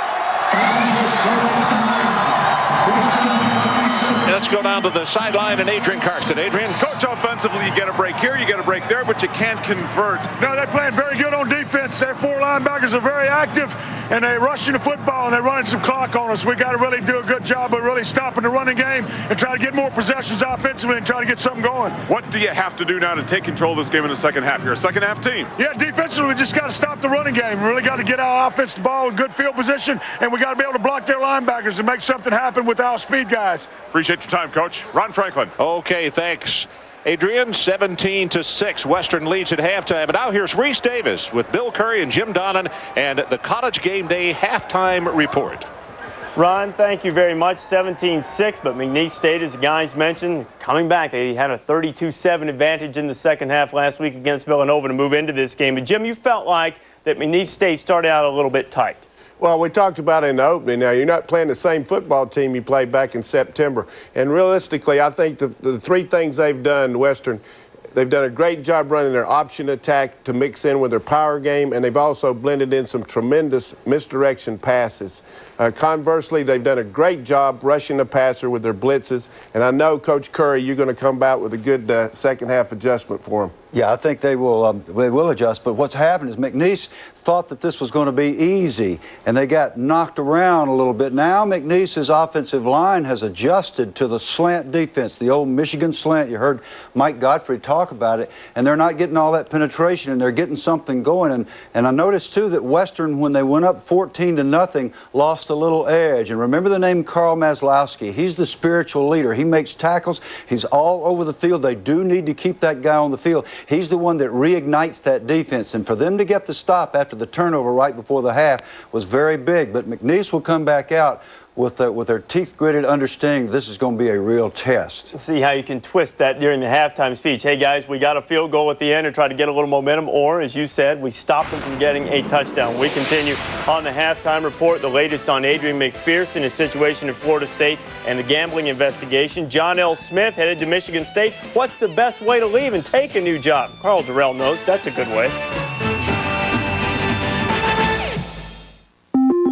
So if I ran an online trading company, here's the way it would work. You'd make your trade, you'd pay the fee, a standard fee, no order handling fees or share limitations. I guess I'd run it like Ameritrade. At Ameritrade, every online equity trade is $10.99, including stop and limit orders. No handling fees, no share limits, no gimmicks. Ameritrade, what's your share? Open an account at Ameritrade.com today and get 25 commission-free internet equity trades, and you could be trading the same day you apply. Autoplex 2000. Autoplex 2000 is the largest used car dealership in Southwest Louisiana. Cars, trucks, SUVs. Autoplex 2000 has what you're looking for. There's more. You can buy your vehicle from Autoplex 2000 and rest assured that we'll be here for quality service long after the sale. Good credit, bad credit, no credit. We can help. Our in-house financing makes sure everybody rides. Come choose from over 200 cars in stock at Autoplex 2000, where everybody rides. In the last 5 years, you've updated your computer twice, updated your home entertainment system, updated your camcorder, updated your wardrobe. Isn't it time you updated your insurance? In Lake Charles, see your Allstate agent, Pat Height, to update your insurance today.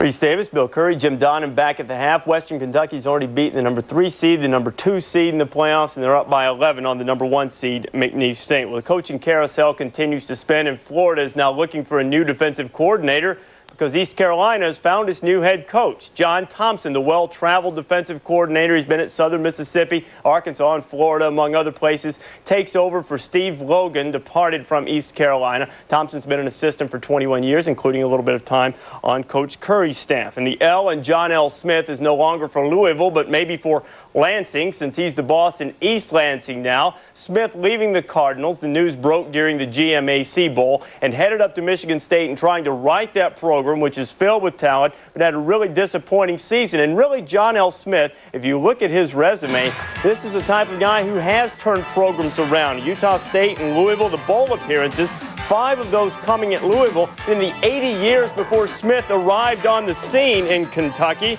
The Louisville Cardinals had been to 5 bowl games in 80 years. So John L. Smith is the man at Michigan State.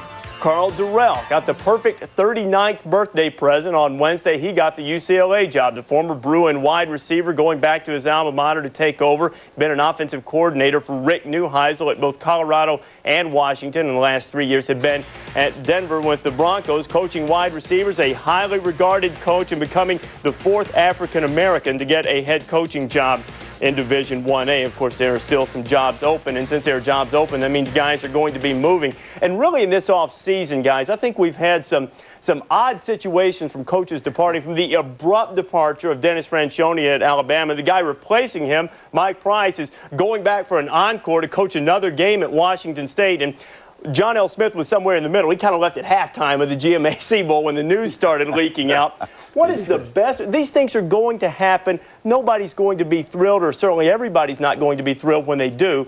What's the best way to handle this to make it as professional and as smooth as possible? Well, right off the bat, you got to make sure that you tell your president and your athletic director what's going on. There can't be any secrets about this. You can't find out on national television that your coach is getting ready to go to the Michigan State Spartans. Obviously, there was some conversation before the halftime of that game with John L. Smith. He had to be talking to somebody, Bill, early on about that, wouldn't you think? Yeah, I think there are contacts made with agents, and this way the coach says, well, I haven't talked to anybody. But there are 3 distinct cases and methods of leaving that we've seen. One in Mike Price, who told his players, told the president, told the world, I want to go to Alabama. Then he got the offer, he took it, but he also said, I want to coach in the Rose Bowl. The second one is that Dennis Franchione just took off. He didn't meet with his players. I don't understand that. I'm sure Dennis has an explanation. The third is somewhere in between, like you said, Jim, and John L. apologized. We were on the radio with him this morning. He said, hey, that was bad. I apologize to my players. It should have been handled differently. Well, he had no idea this was going to come out, but we're in the world of the internet. You're going to find out things every day that you wouldn't normally find out 10 years ago. And I really believe that the bottom line is, hey, let's keep everything out front and let's go for it in the right way. Do it the right way. Talk to your president, talk to your AD, and let's keep it all in the front. Somebody's posting on the internet right now about what you guys just said. By the way, Jeff Tedford's not going anywhere. He's staying at Cal. He got a 5-year extension, been flirting with Kentucky, or maybe Kentucky had been flirting with him a little bit. We will continue on the College Game Day halftime report. Michael finding Big Jeremy Johnson, the former Hoosier, rumbling in for the Hilltoppers, and they're up by 11.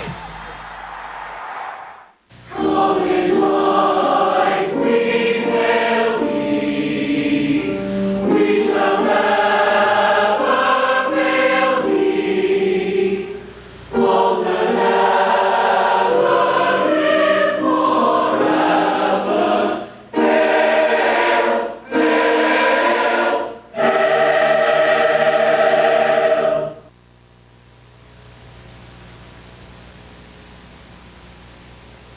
There's really been no easy way to remove a strip screw until now. It's the innovative Craftsman Screw-Out Damaged Screw Removers. Available only from Sears, it's the fast, easy way to remove damaged screws. Unlike ordinary screwdrivers or driver bits, the Craftsman Screw-Out Damaged Screw Removers are able to dig in, get that needed resistance, and twist the screw out. It's made of heavy-duty steel, and it can work with either a drill or a hand driver. So call now. Get 3 different sized bits and case for only $19.99. Or head over to Sears. With this tool, you can take on almost any screw. Phillips, slotted, Torx, hex, even works on rusted screws. Painted over screws, too. Yep, Craftsman makes anything possible. Craftsman Screw-Out Damaged Screw Removers, the easy way out. Call now and order yours for only $19.99. To order your set of 3 Craftsman Screw-Out Damaged Screw Removers, have your credit card ready and call 1-800-486-0880. Great devotion to a single purpose. That defines a team. Those who stumble but still find the will to rise up. Risking pain for the chance to stand out from the crowd. And having tasted both victory and defeat, steadily raise expectation. The NCAA Championships on ESPN.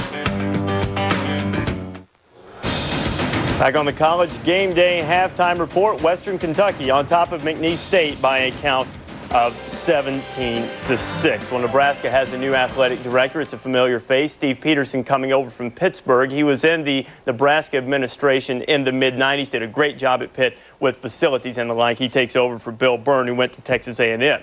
The Florida State gambling investigation centers on Adrian McPherson and no other Seminole player, according to a university spokesman who was responding to reports and rumors that perhaps some other Seminoles were involved in this investigation that's going on right now. As for McPherson, his lawyer flatly denies that his client has ever bet on sports. Don't forget, much more coming up on the family of networks here on ESPN2. Arizona and LSU, some college hoops. No Luke Walton in that game, but Luke Walton, because he's injured, is going to get an opportunity to walk with his graduating class at the University of Arizona. And Wildcats will try to reward him by beating LSU on the road then. 10 o'clock Eastern Time, Gene Cady and the Boilers against Rob Evans and the Sun Devils, 10 o'clock Eastern Time. Some college hoop for you on Saturday. When we come back, we will talk more championship here on the College Game Day halftime report. And there's a little more spring in the step of the Hilltopper band because their ball club 11 up and 30 minutes away from a title.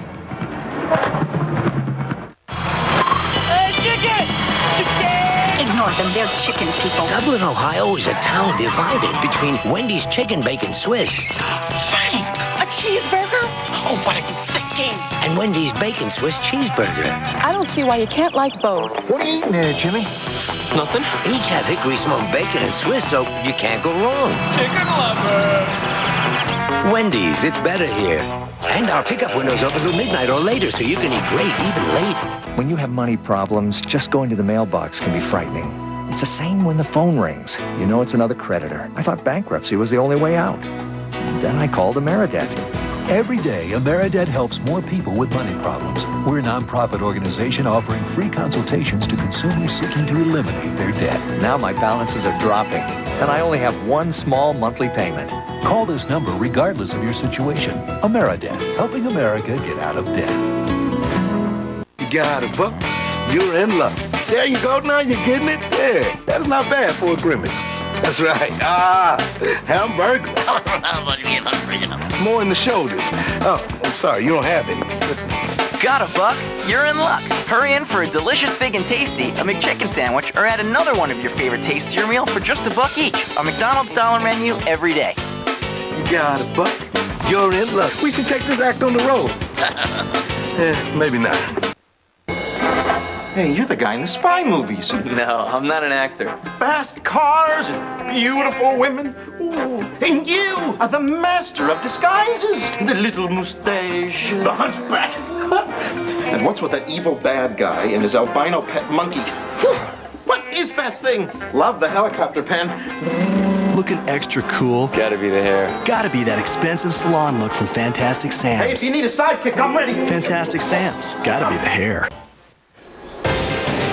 Jack Harbaugh's Hilltoppers on top of the #1 team in the land, 17-6. We're at halftime of the 1AA championship game here on ESPN2. Glad to have you with us as we continue on a championship weekend for the fall portion of the NCAA sports schedule, and that will include the Division III National Championship tomorrow, the Amos Alonzo Stag Bowl. When you look at Trinity and Mount Union, their senior classes combined 99-7.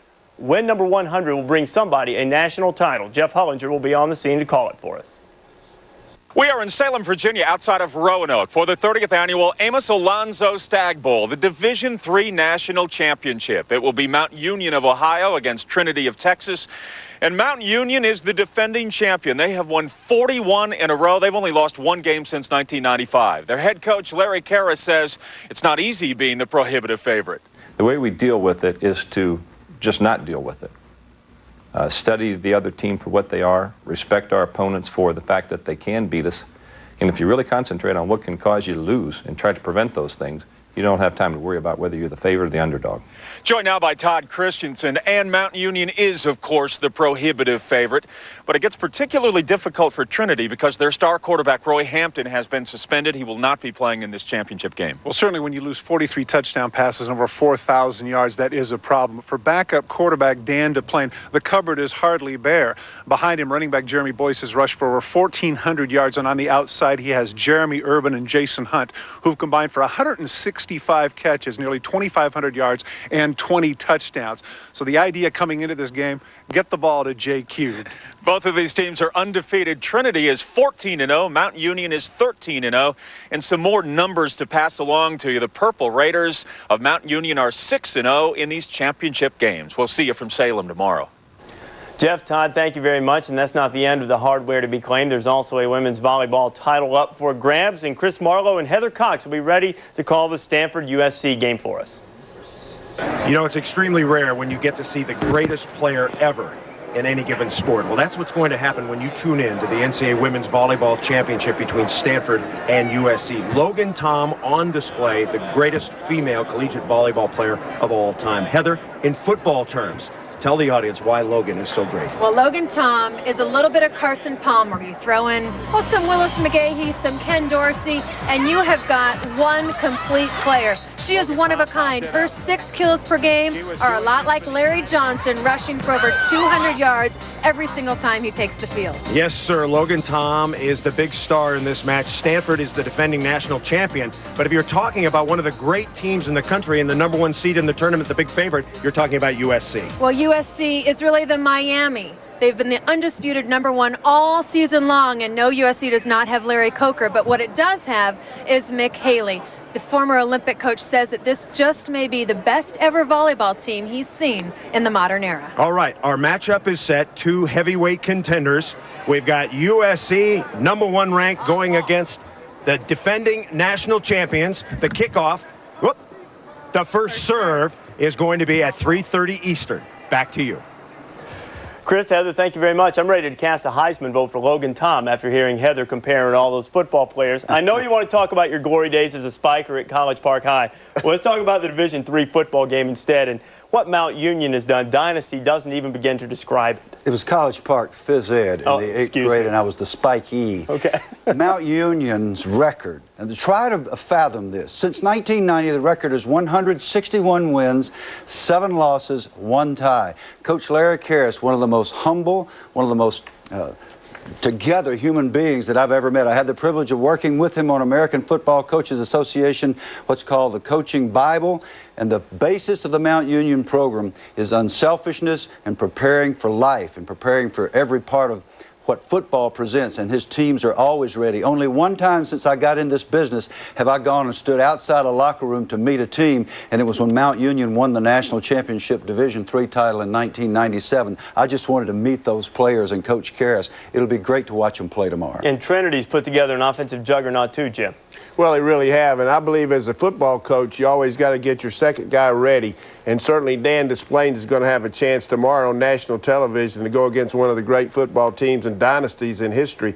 Every time you get ready for a big game, you got to have an edge, and they're going to have to do something different without Roy Hamilton. You just can't replace 4,000 you know, 4,000 yards passing, that's unbelievable. People don't do that in the backyard. Yeah, Hampton's been dismissed from the team because of a public intoxication charge that happened after Trinity won its semifinal game. When you think about Mount Union, you mentioned those stats, and they are hard to fathom. And you look at the most successful team since 1990. Mount Union, as Bill mentioned, 161 wins. That's great. They've won 18 more games than Marshall has, and Marshall, you were responsible for a lot of those, Jim, but Karras, he's got an edge on. He's got an edge on that Thundering Herd there. It's been a good run for both teams. Hey, two good teams. I'd like to play them. Mount Union and Trinity at high noon. ESPN2, the Division III Football Championship, the Amos Alonzo Stag Bowl, and then 3:30 Eastern Time, it'll be the Cardinal and the Trojans, a little Pac-10 battle, as you might expect, in women's volleyball for the national championship. That's all coming. You're home for NCAA championships, the ESPN family of networks. John Frazier, the senior from Central City, Kentucky. 125 yards in the first half. The Toppers are on top. Second half's coming. Hi, Billy Mays here with an amazing new product. You gotta see it to believe it. It's called the Ding King. It's the do-it-yourself dent and ding remover with professional results. What do you do when you get a dent or a ding in your car? Up until now, you either had to drive around that way or spend hundreds of dollars to have it fixed. Not anymore. The Ding King gives you the power to remove that dent or ding in minutes, and you do it yourself. Here's how it works. Simply apply this special bonding agent to the super strong dent puller and place it firmly in the middle of the dent. Now fit the pulling bridge over it and twist on this special wing nut. It's like dialing the dent away. You see it happen instantly, right before your eyes. Like magic, the dent is gone. And look, your car is like new again. It's like the dent was never there. You want your car or truck to look good. Nobody wants to drive around with dents and dings. Take a look at this dent. It's a doozy. But don't pay a fortune to have it removed. And why risk higher insurance rates when you could remove it quick and easy with the Ding King? Just turn the wing nut and watch that awful dent just disappear. Use it just once and it's more than paid for itself.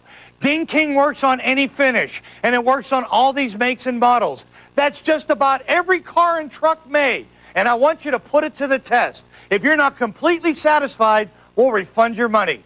Call now, and you'll get the Ding King kit, complete with everything you need. Auto body shops pay as much as $300 for the same kit.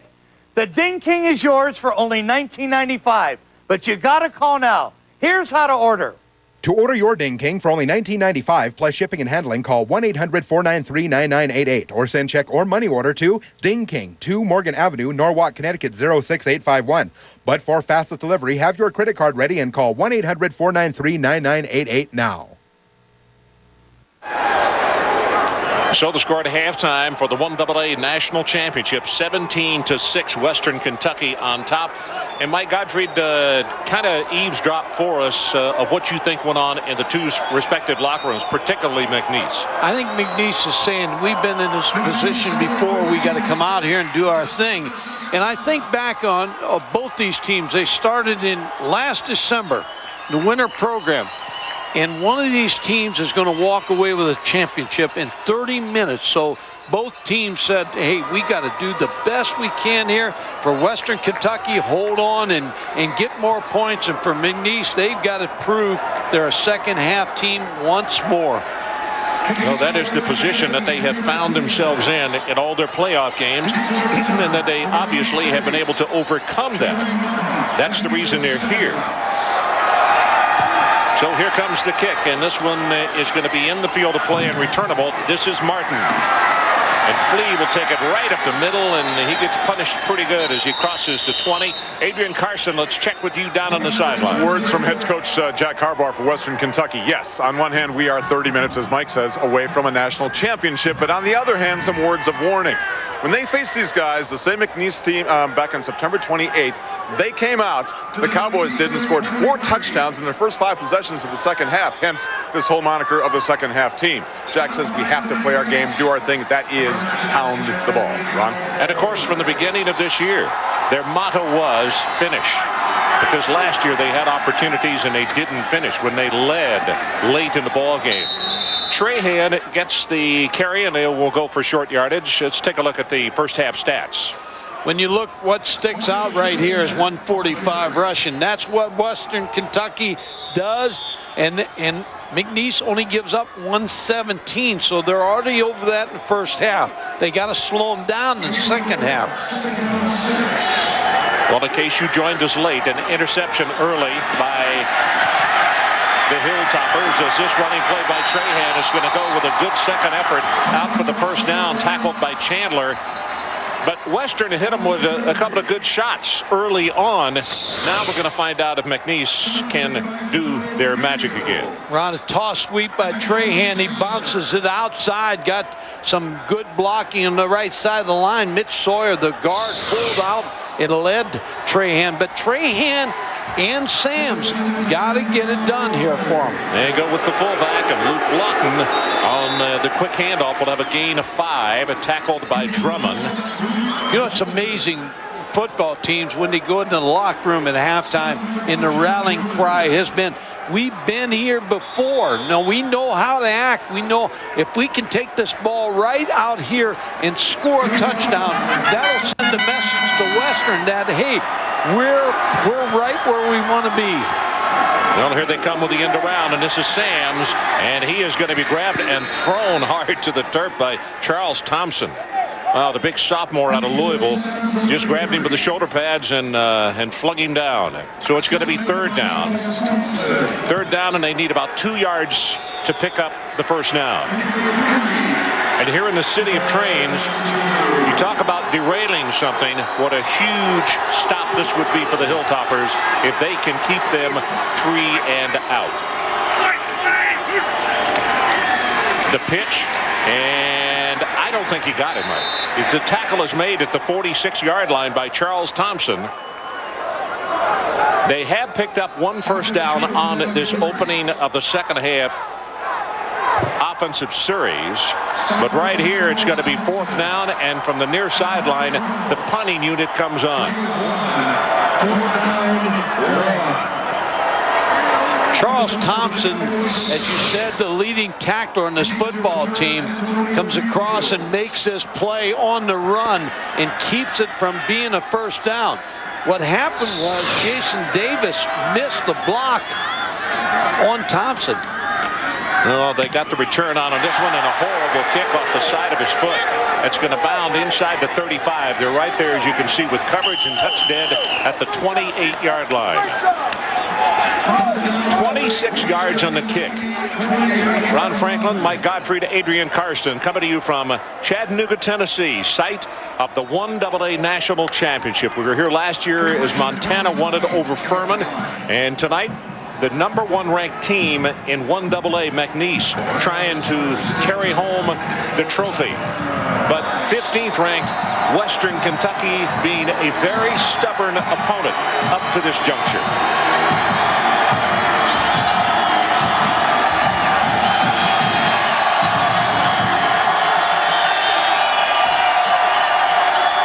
Same starting backfield, Johnson at fullback and Frazier at tailback. And the pitch back comes to Frazier. And as he turns the corner, the 35 is going to be shoved out of bounds. And that is very close to a 10-yard gain on the play. Fairchild with the tackle. John Frazier in the first half got loose for this football team on the toss sweep. Broke into the secondary for a score. Here's the touchdown right here. Outran Keith Smith, the cornerback, to the end zone. And they come right out and get 10 yards on the first play on the option play. Now they're going to have to bring the chains all the way across the field to measure and see if the Hilltoppers did pick up a first down to open their first offensive possession of the second half. You got it. Boys felt like the first drive in the third quarter sends a message. And in Western Kentucky, we talked about Tommy Tate's team sending the message. Well, Western stopped them. Now, if you can take this football down and score some points, get something out of this.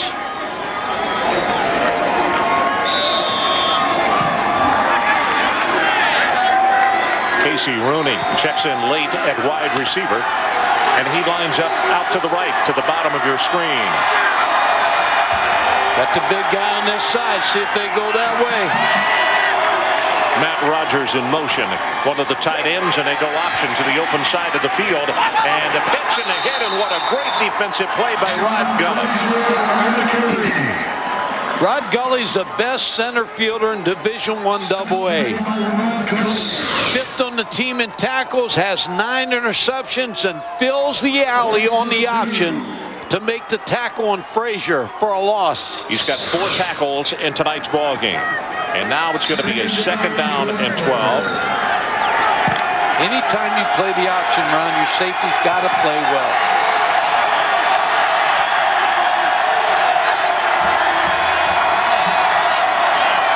Blitz comes off the corner. It's picked up. Pass over the middle is caught at the 45. And that is Jeremy Johnson, the fullback. And 275 pounds is rumbling and bumbling down the sideline. And it is going to be a first down at the 14-yard line. 49 yards. What a key pass from Jason Michael to the big transfer from Indiana. Jack Harbaugh told me when he arrived at Western Kentucky from Indiana, who was out of shape. And they've got him in shape now, and the big fullback's going to go high in the draft. I'll tell you what, Roderick Royal, who's had such an outstanding game, and Royal is big at 241, he couldn't get him to come down, and finally White just had to push him out of bounds. That is a career-long reception for Jeremy Johnson, who started the game tonight with stomach virus. Tandem eye, and they go straight ahead, wide open, and into the end zone is John Frazier for his 2nd touchdown of the night, and Brock Baker, number 30, with a key block on the touchdown run.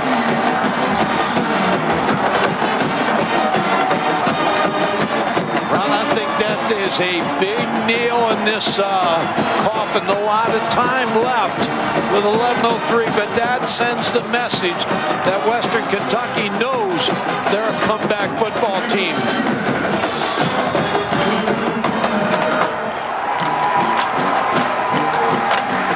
Jack Harbaugh looking on as Martinez tries to make it a 24-6 ball game, and he does.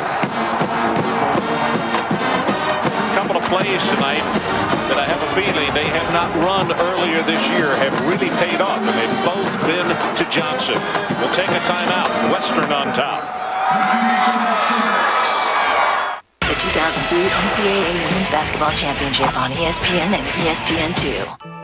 Now a great idea has gotten even better. The Craftsman Speedlock Master Drill and Drive Set from Sears. It starts with the quick connector. It fits any drill and lets you change bits fast without rechucking. Just insert the bit, lock the collar, and you're ready to go. Now do even more with innovations like the Speedlock Combination Drill Driver. Just click it into the quick connector, and in one step, drill a pilot hole and countersink. With a quick flip, drive in the screw straight and flush without changing bits or tools. The Craftsman Speedlock 85-piece master set comes in this case. On sale now at just $89.99. Also included are wood boring bits, heavy-duty masonry bits, plus adapters, sockets, and a wide variety of driver bits. The Craftsman Speedlock master set is the easy way to tackle all of your drilling and driving projects. Call 1-800-439-2002. That's 1-800-439-2002. It's the most wonderful week of the year. There'll be tailgater hostings, kielbasa's for roastings with people you don't even know. There'll be Hail Mary stories and tales of the glories of bowl games from long, long ago. It's the most wonderful week. Capital One Bowl Week, December 23rd through January 1st on ESPN and ESPN2. Well, how many times have you seen a sign on somebody's bumper that says, "See Rock City"? Well, you're looking to Chattanooga from Rock City. Gorgeous sight here on what has turned into a clear evening. Very rainy and ugly last night. Thank goodness the ball game is tonight. And for Western, the full moon is shining on them right now, although there's still 11:03 left to play in the third quarter. But the Hilltoppers now on top, 24-6. Sams and Martin, the two deep men. And this is going to come down to Sams at the 5. And trying to get outside, and he almost does as he's shoved out of bounds at around the 30-yard line. Watch this replay, Ron. Joe Washington and Chris Price are going to double right there. And then you're going to get pulling guard here, Gervais. Watch how they pancaked the defensive tackle and open up that hole. Now, Joe Washington is 6'3", 340. Price is an All-American guard at 6'2", 290. Gervais is 300 pounds pulling. That's a big offensive line. And they're playing without one of their really good ones up there because of injury. Yeah, Kevin Leitner does a nice job with that offensive line coaching them. Play action, gets his ball wide open, and that's Martin. And he got tagged pretty good on that one. Knocking him down is Antonio Fields, and it's a gain of 17 yards.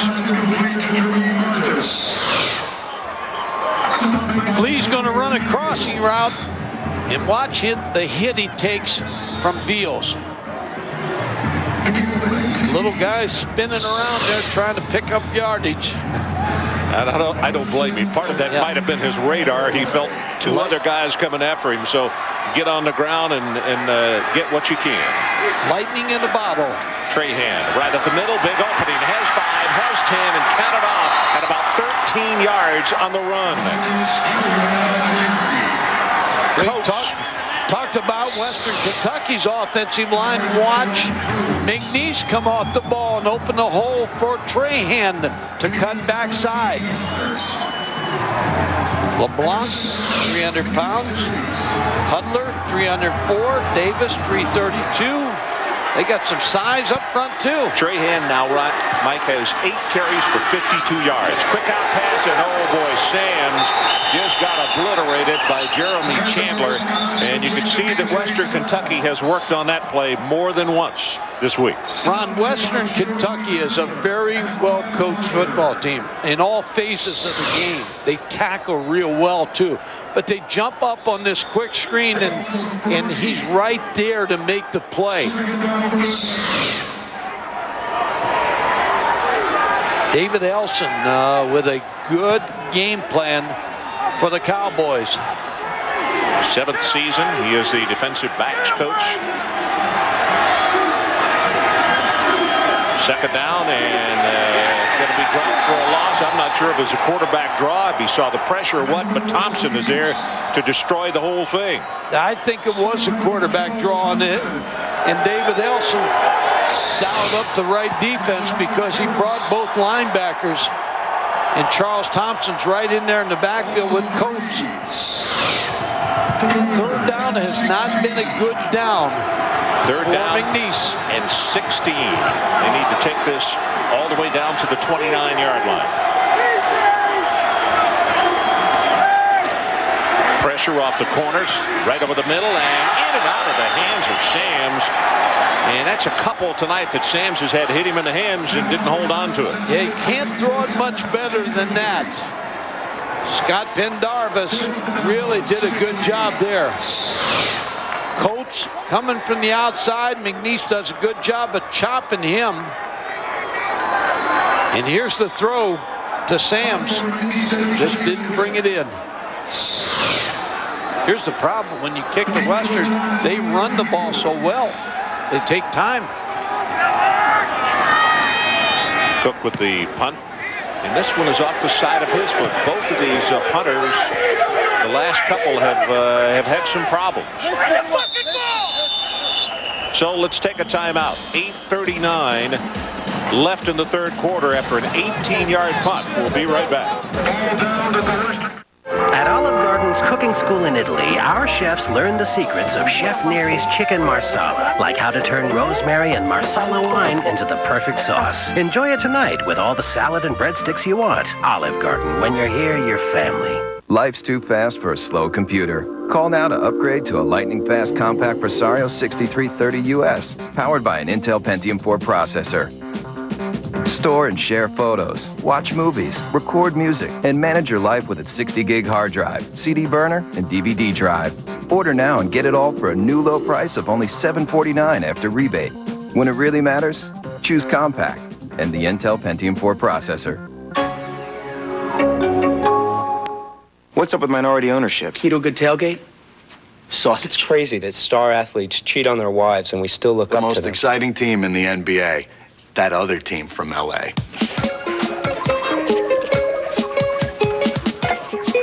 What an amazing year in sports. On Christmas Eve, find out who made the headlines and the highlights. First, host Stuart Scott and Rich Eisen review the year's most unforgettable stories and top plays on the Best of SportsCenter 2002. Then, join John Anderson and Linda Cohen as they count down the top 10 games of the year. Angels are the champions of the world! The buzzer beaters, the furious finishes, the memorable moments. Best of SportsCenter at 7 p.m., followed by SportsCenter's top 10 games at 8:30, Christmas Eve on ESPN. Sam's on the sideline. His ball club down 24-6. And a quick reminder, Saturday night it's college basketball on ESPN and ESPN2 at 5:30. Number 10 Missouri goes up against the Fighting Illini for the bragging rights game. And at 8 o'clock on ESPN2, number 1 ranked Arizona faces off with LSU.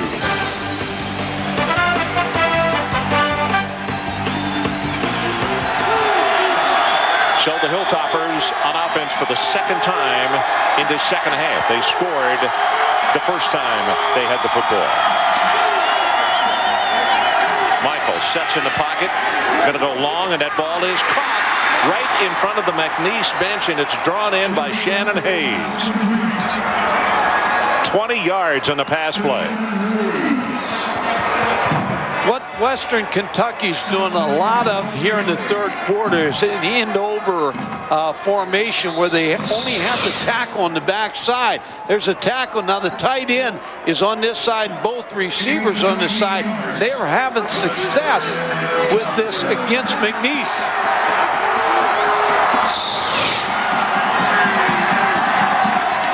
From the 48, they go right back to the run. And after faking to the fullback, Jason Michael will take it into the line of scrimmage and tackled at the 49. Last drive for Western Kentucky was 2 big plays. The big fullback Johnson with the catch and then the missed tackles. Nobody could bring him down. And then John Frazier with a good blocking back by his fullback in the tight end Rufus Sanders into the end zone. You know, Mike, both of those passes that they've thrown to Johnson tonight, the one at the sideline back in the very first quarter and that one, representatives from Western Kentucky told us during the timeout they haven't thrown either one of those pass plays to Johnson this entire season. Well, they saved him for the right time. Boy, they did. Option play, and the pitch is going to go for short yardage. Casey Rooney is the man who was out there as the fellow to receive the pitch, and it's Rod Gully. That Mike made the comments, your safeties have got to be good against the option, and Gully was up there and was up to the task. So it's going to be third down, and they need to take it to the 42. Frazier, Mike, I think we need to get Adrian to take a look. I think he limped off the field. It looks like his leg is bothering him. Right leg, maybe.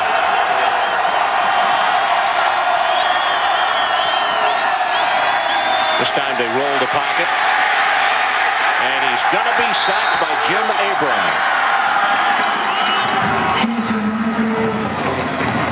They were trying to go deep, trying to get the ball to Jerome Reeves, who was a big receiver, but there was double coverage on him, and then good pressure from inside, and Jason Michael had no place to go as Abram was all over.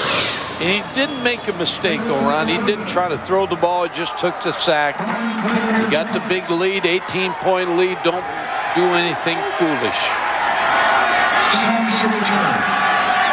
Claiborne waiting for the snap. They were coming after him, and this one's off the side of his foot.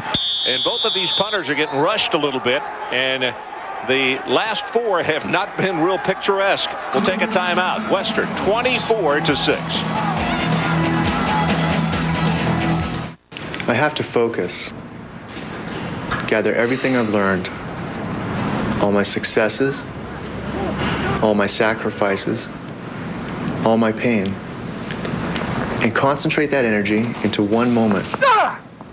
That's a moment I'll use every single day of my life. There are 360,000 NCAA student athletes, and just about all of us will be going pro in something other than sports. hardest thing to do at Tony's Pizza is make a decision on what to eat. What are you hungry for today? The best pizza in Lake Charles. Or how about a gyro, pasta, or maybe a salad? I'd rather have one of the poor boys. They're delicious and oh so good. Tony's has choice desserts like cheesecake with all of your favorite toppings. Let's go there for lunch. I need to get a gift certificate for the holidays and maybe one of their sweet treats from all around the world. That's why the best decisions are made easy at Tony's Pizza.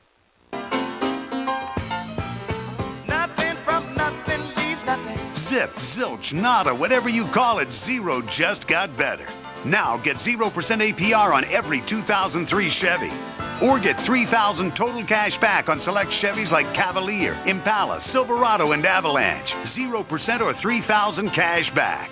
So roll out, come in, stop by, call it what you want. But hurry, cashback offer ends January 2nd. See your local Chevy dealer today. So John Frazier being checked over on the sideline, and they're looking at that right knee.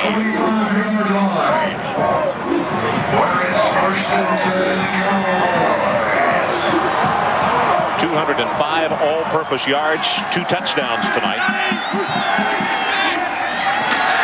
And they roll it out. Sullivan, the tight end, wide open. 30, 35 at the 40-yard line. Hamilton is going to take it out to the 45. Jeff Hamilton, the tight end, tackled by Veals. Misdirection pass play. Hamilton's going to block down and then shoot out to the flat. The misdirection really got the linebackers drawn to the left side. Big first down for McNeese. And you could see down the field on the replay that Sams was decoyed. He was driving that corner well off the line of scrimmage. Running play here going to be stopped up by Patrick Reynolds. And Adrian Karsten, let's check with you. Good news for John Frazier, the outstanding running back for Western Kentucky. Bruised to the inside of the right knee. They're going to retape around his shoe. Once they put that back on, he is still active, Rod. All righty. Good hustle there, Adrian.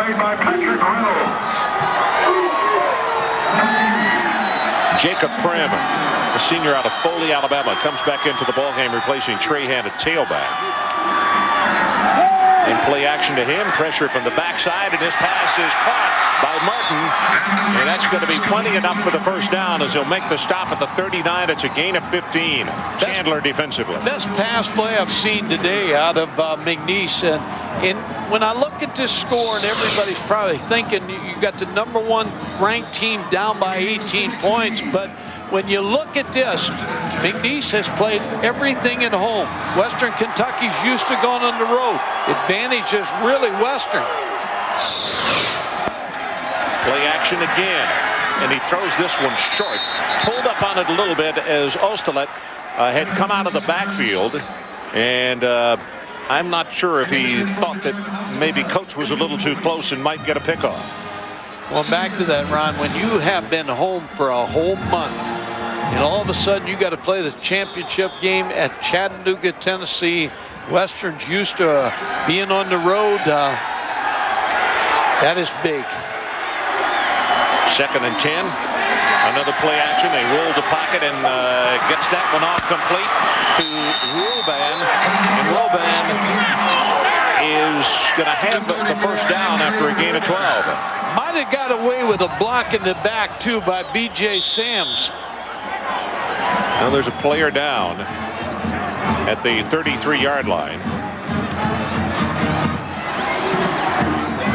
It's very close to whether B.J. got away with one there.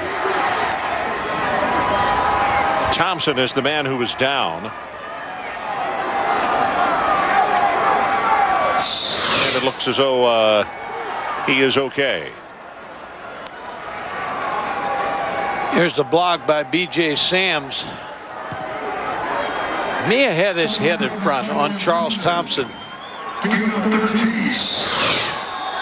So it is a first down, and McNeese moves the chains. Thompson gets checked over on the sideline by the training unit. And that's going to be 5 yards against McNeese. Ruban came out of his stance with a man in motion. But you always tell a fullback, Ron, when he does that, keep moving. You can go in motion, you know, take a step, and then go in motion. You can do that. It's legal. I thought they had another man moving though. Well, they may have. Yeah, no, they did. I'm talking about the fullback. Yeah. The fullback can take a step forward and go in motion. And then fullback really started that. Now, one of the offensive linemen may have moved too.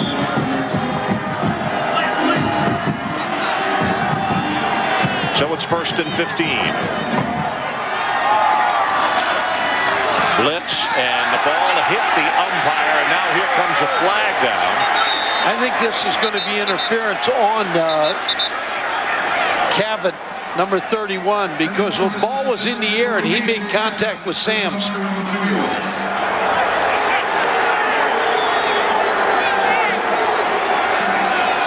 Yep, they're going to call pass interference against Western.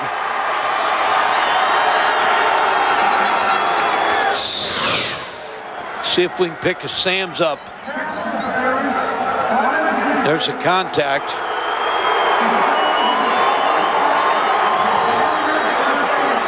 Umpire could have caught the ball. Well, the interesting thing is what they are a part of play. Yeah. So so the penalty makes it a 1st down and the new line of scrimmage at the 29-yard line of Western.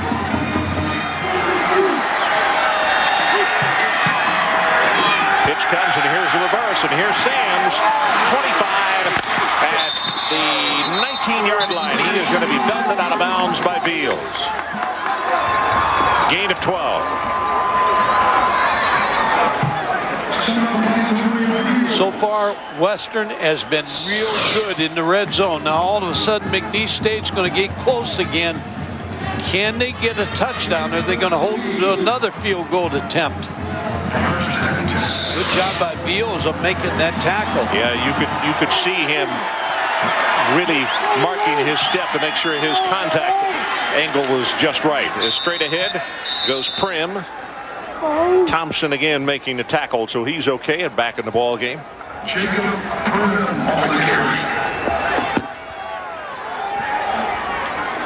Clock runs with 4 minutes and 20 seconds left in this 1AA National Championship game. McNeese, #1 ranked in the country, trying to get the championship, and for Western, trying to win their first ever in football.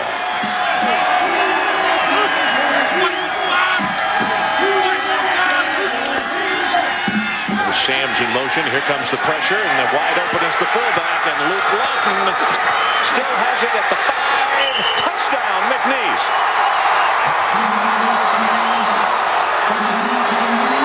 Got to go for 2 here, Ron, to take it to a 10-point lead.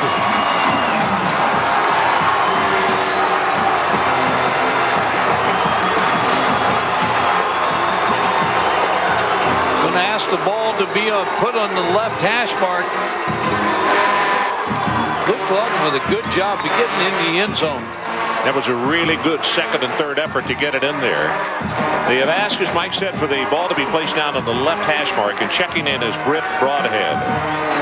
Here's what you got to look for if you're Western Kentucky. Some kind of flood over here, or some receiver coming backside against the action that way. Here's the 2-point conversion. Play action, and wide open. The tight end Hamilton, and they get the 2. So, well, that was easy right there. Here's the touchdown. Misdirection pass play to Luke Lawton, and he really fights his way into the end zone. 2-point conversion, misdirection pass play. Still the touchdown. Here's the 2-point conversion. Backside tight end coming open in the flat.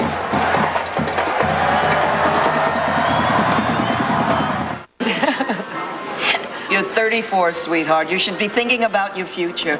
Mom, I've been investing. Oh, please. I bought EMI. You bought EMI? You own EMI, the music company? Well, I am so proud of you. You want a piece of my heart? Oh, baby, start from the start. You want to be in the show? Come on, baby, let's go. Everybody's working for the weekend. many times I wish that I could hold you. Don't you make my brown eyes. Ownership. It's for everybody at Ameritrade. Everything you need to trade, from real-time streaming quotes to 24/7 client services, all for $10.99. Every online equity trade, no matter how many shares you buy. Join the thousands who switch to Ameritrade every month. Ameritrade, what's your share? Open an account today at Ameritrade.com and get 25 commission-free internet equity trades. And you could be trading the same day you apply. So we are back, 24-14, the new score. And number 1 McNeese trying to chip away at this lead by the Hilltoppers. And that drive right there, extremely impressive. 8 plays, 75 yards, using up 2 minutes and 13 seconds. But they got a big pass interference call on that play. Yep, they did. Short kick got to be taken by one of the up people, and it looks as though he called for a fair catch. Did. Well, Saturday, the top golfers in the PGA, the LPGA, and the Champions Tour battle for bragging rights. Jim Furyk, Kari Webb, and Tom Kite head the field at the Wendy's 3-Tour Challenge. Coverage begins Saturday at 4 Eastern on ABC. Now the McNeese defense really's got to button it up here. They can't afford Western Kentucky to keep grinding up this time. Back on the field, Mike, is John Frazier, the senior out of Central City, Kentucky, who got that knee. They put the pad on it.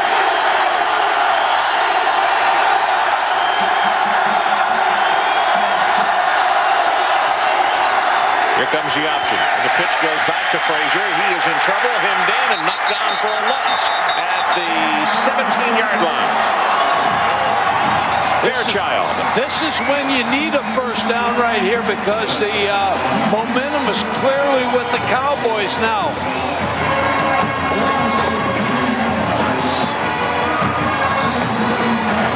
And Jack Harbaugh knows full well he needs to come up with another trick. Maybe another pass play to Jeremy Johnson that they have not run before this season. McNeese crowd, who've been taken out of the ball game for the entire first half, really on their feet and making a lot of racket now. Pass right up in the middle, in and out of the hands of Reeves. One receiver route. Very well designed football play. Jerome Reeves, number 2. But he's going against the best corner, Keith Smith. Does a nice job of getting his hand in there. Man got to it. Yeah. They got his hand around. He got him there a little quickly. Yeah. He didn't get caught, though. No, he didn't. Big third down now for the Toppers. Casey Rooney comes wide to the right side. Keep an eye on him. He had a huge catch in last week's ball game against Georgia Southern. And they flip the screen out, and he wide open is Frazier. 25-30, 35-40, and cuts back and still going at the 40-yard line. And McNeese will finally make the tackle at the 26. Garrison will make it, and that's the trick that Coach Harbaugh has been able to pull from out of his sleeve every time they needed a big play. A beautifully designed play to the tailback. Didn't get picked up, came out of the backfield, followed Jeremy Johnson, the fullback, and they flipped the field on the Cowboys. 55 yards on the pass play. And just like that, in one 10-second play, the McNeese crowd was brought to a whisper. They had been making a lot of noise. Bradley comes into the ball game at tailback, and he's a big one, 245 pounds, and he takes it off left guard for about 4 yards, almost 5. Yeah, Bradley's out of Mansfield, Ohio also. Jack Harbaugh is from Crestline, Ohio. Maurice Bradley's about 7 miles away, and Jerry Harbaugh, the brother of Jack Harbaugh, recruits that area for him. They've done a nice job finding Bradley and some of these players to add to this football team. He's big. Yeah, he is a 245. That's what I just said. They use him at short yardage a lot. Second down, they give it to him again. He hammers it right up the middle, breaks a tackle, goes inside the 15-yard line, and with another second effort is going to be tackled finally at the 13. Broden and Fairchild combining on the stop. Get a good double team again. Backside guard, Chris Price pulls. Maurice Bradley in the secondary, and he's a horse to bring down. Gervais with a very good block on that play, number 74. Western Kentucky play selection. They're a running football team, but the 9 passes have come at the right time. So Frazier back in the ball game as they give him the big power guy, and now the speedster checks back in at tailback. And here comes the option. Quarterback will keep it down to around the 7-yard line. Broden again on the tackle, and Jason Michael doing a good job of operating this offense. He had one miscue back in the first half, probably a ball he should not have pitched, and it cost him on a turnover 3 points on a field goal just before halftime. But Jason Michael is a guy who started off at Army, decided he didn't want to stay there, too many people in front of him, came down to Western because of an injury, became a starter, and then they brought in junior college people ahead of him. He's really waited his turn, even volunteered to play special teams. He wanted to play so bad. This season has been his year. Straight ahead with the tailback, and it's Frazier hammering his way to around the 5, Royal defensively. You talk about special teams. Jason Michael was a personal protector on the punt team, was on the kickoff coverage team just to get on the field. But Ron, the most important play in this football game is this play from McNeese. Now the quarter's going to come to a close. We're going to go to the fourth quarter. They have got to get them to settle for a field goal here. So that is the end of the third quarter, and let's take a timeout. Western Kentucky, 15 minutes away. They lead by 10, or can McNeese come back?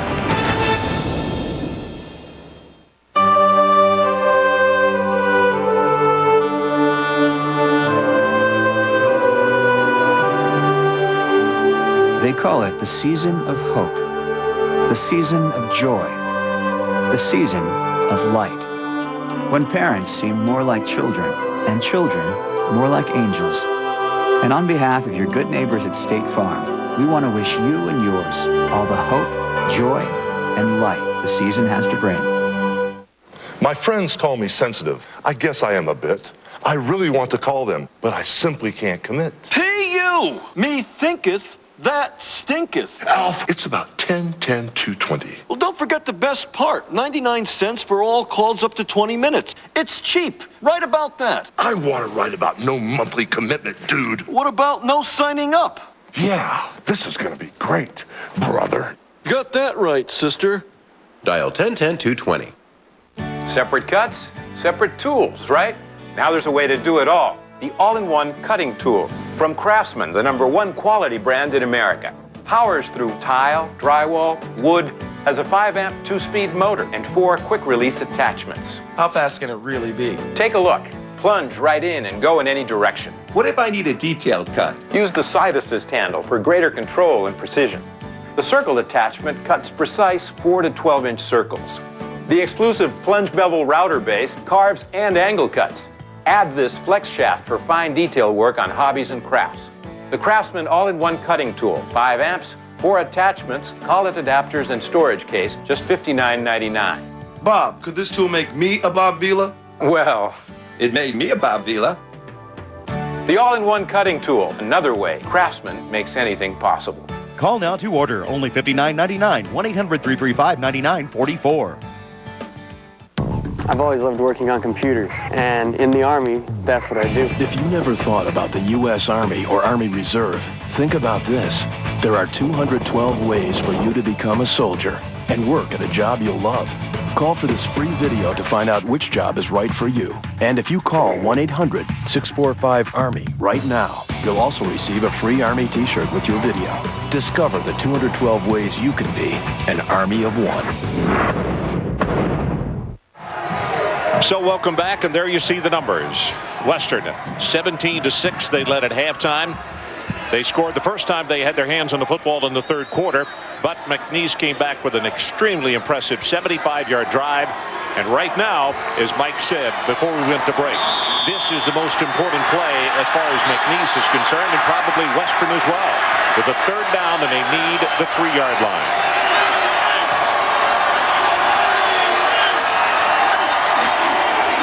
Frazier, right side, high stepping, hit at the line of scrimmage. Second effort, he may have the 1st down. Royal finally put the stop on him, but his leg drive, and he just kept turning away. Well, he's an impressive tailback. Looks like McNeese has his play stopped. There's the hit. Even with the knee injury, kept his legs driving. Now the crowds are going to let you know. If you hear the cheer from across the way, you know they got it. And if the crowd cheers right here below us, which is not going to be the case, it is a 1st and goal for Western. That was a big play by Frazier. And the thing about it is, Coach Harbaugh is not in any hurry to get in the end zone. He just wants, if it takes 4 downs, he just wants to continue to run the clock. Frazier, 149 yards and 2 touchdowns on 18 carries.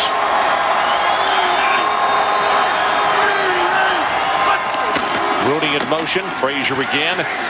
Going to be knocked down after maybe a gain of a ½ yard, and that's it. Pretty good penetration on that play by McNeese. John Frazier never got a chance to get started there on that play. Looks like an injury to Rod Gully. Looks like his arm is bothering him. One of the players said, "Do you need us to call timeout?" And he said, "No, I'm staying in here." He is one tough kid. 9 interceptions this year, certainly the best year that he's had. Gully has 7 tackles in this ball game tonight. 2nd and goal. This time it's Hayes in motion. And the quarterback will keep it at the 2, at the 1. Touchdown, Jason Michael.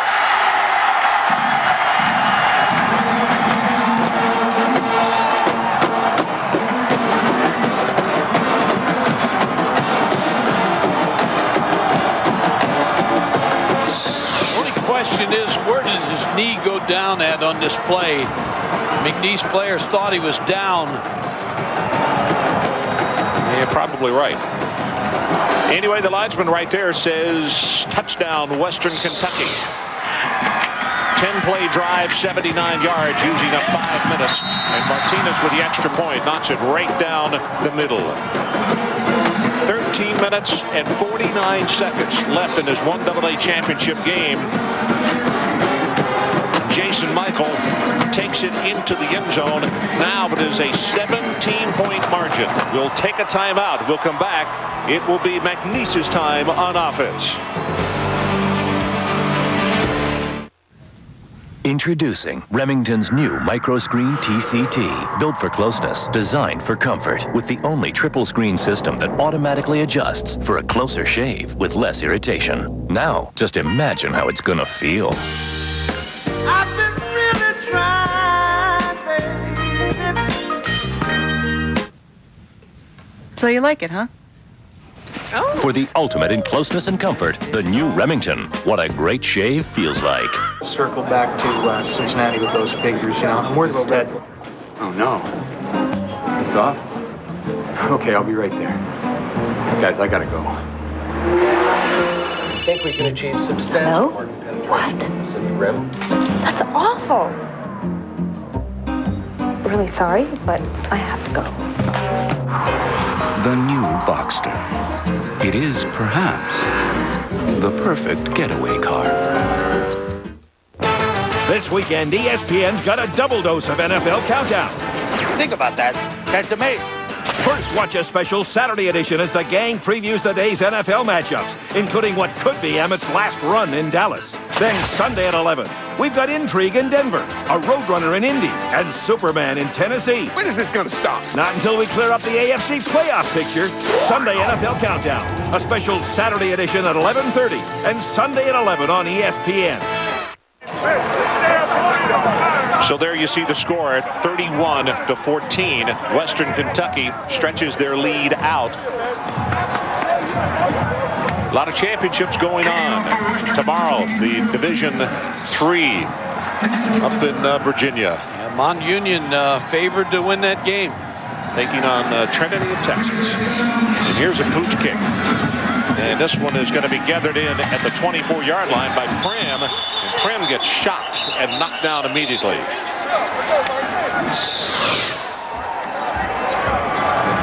Here's Jason Michael on the option play. Did his leg go down on the 1-yard line before he got in the end zone? I'd say it did. A wise move by Jack Harbaugh pooching that kick. You know, you're ahead by 17. You pooch the kick. They can't return it. You don't put it into the dangerous kick returners. He's done a great job of coaching in this football game. Marcus Trahan comes back in at tailback. They go play action to him and throw it out of here in the flat to Luke Lawton, the fullback. And wow, does he get hit by Thompson. There have been some licks passed in this football game tonight. Well-played game. When you look at both these teams, I'm sure in the state of Kentucky, you got Kentucky and Louisville. I think Western Kentucky could match up with them. And then when you look at McNeese, I'm sure Tulane would be a team that's Fairchild. Like play. Trahan breaks it big. Fairchild on the bench being attended to and obviously has injured a shoulder. They have taken off his shoulder pads. Louder making that last tackle.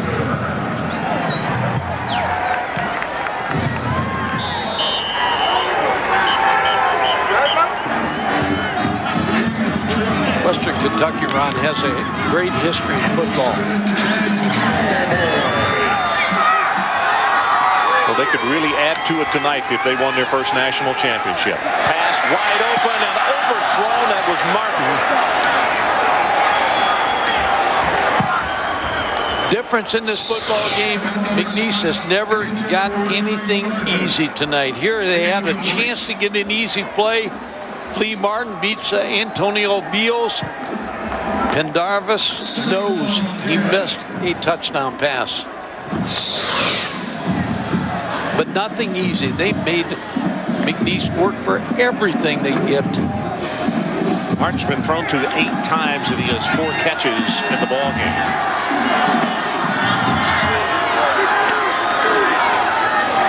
Quick pass. Got it complete, breaks a couple of tackles, still on his feet, breaks 3 tackles. What an effort by B.J. Sams. They've run the play all night, but that's a bread and butter, and they just keep going back to it. B.J. Sams in the first game with Western Kentucky had 6 catches for 111 yards and a touchdown. They made him work tonight. You see Coates almost got that football and almost knocked it down. It almost went right between his arms.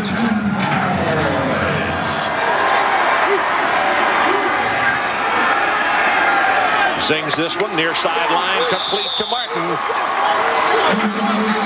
Gain of 16 yards in the play. So offensively, McNeese has been able to move the football. They had the 75-yard drive and moving right down the field now.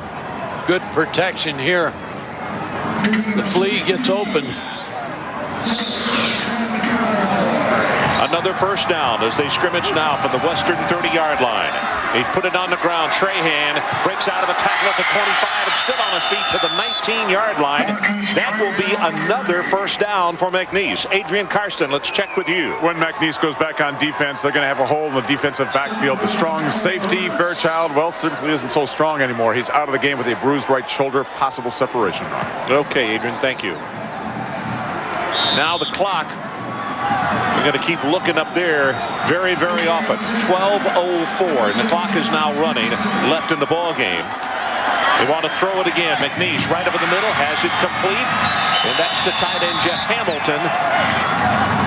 He's close to another first down. He is, Mike. They're using the clock wisely here. Another first down. Here's where it gets tough, McNeese. Western has done a good job inside the 10-yard line. Trahan is the tailback, and he gets the handoff, tries to bounce it to the outside, but he maybe has a half yard on the play, and that's it. They're going to have to throw it in, Ron. Patrick Reynolds, young man we told you about, his brother plays at Ohio State. Both of them with an opportunity, I would say a rare opportunity for brothers to win 2 national championships in 1 year.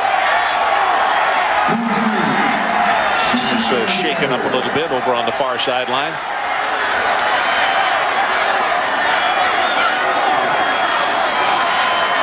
Second down and goal. He drills this one, and it is knocked away and almost intercepted. This time, Charles Thompson was the one who got a hand on it.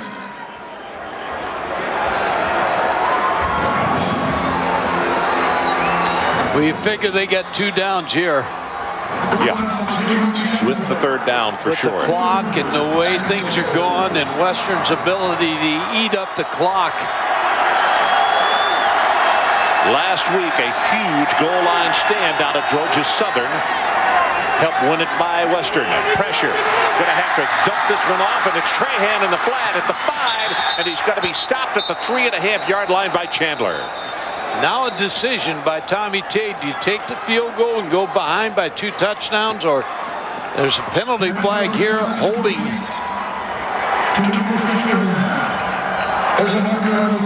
Western's going to move him back further.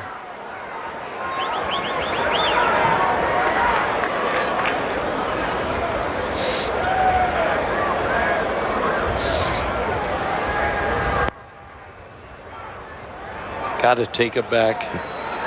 So you can see that they signal, yes, they want the penalty, says Coates, with 11 minutes left in the ball game, instead of having it at the 3.5.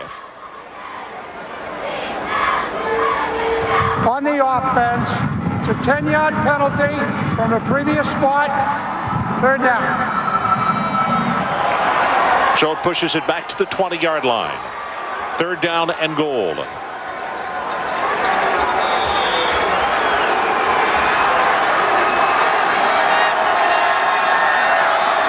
Here he is, right here is your best receiver, Sams.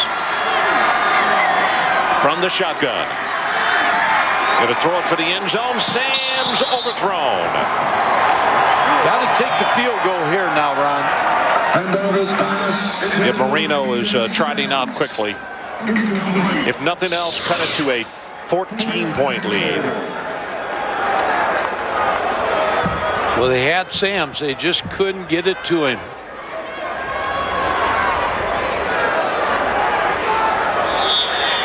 Like in the second half, they've been able to break receivers free, but Pendarvis has been unable to hit them. 37-yard field goal attempt.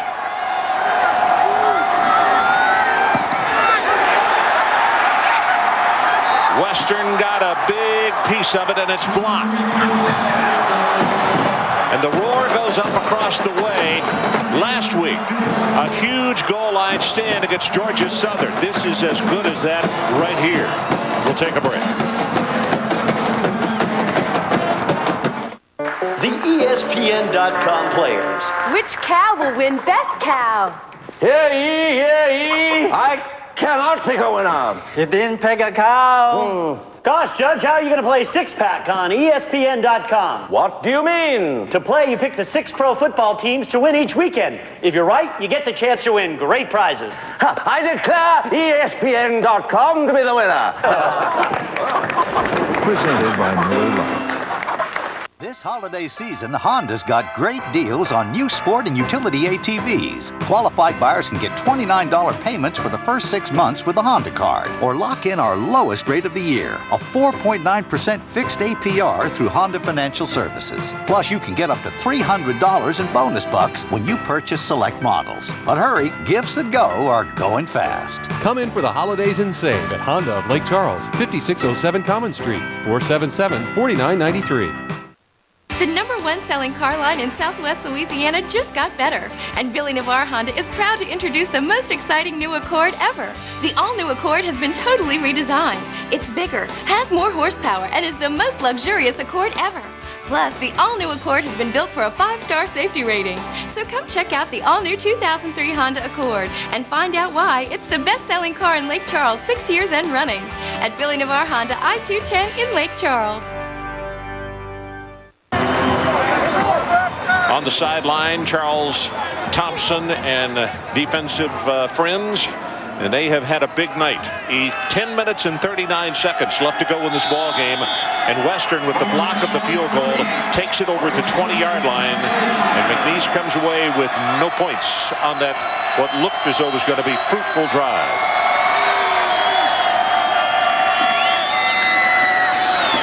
Option play, and Jason Michael will hold on to it. Adrian Karsten, let's check back with you. Ron, I don't think, in my opinion, there's any other team in college football at any division for which Hadley Prince could play except the Cowboys.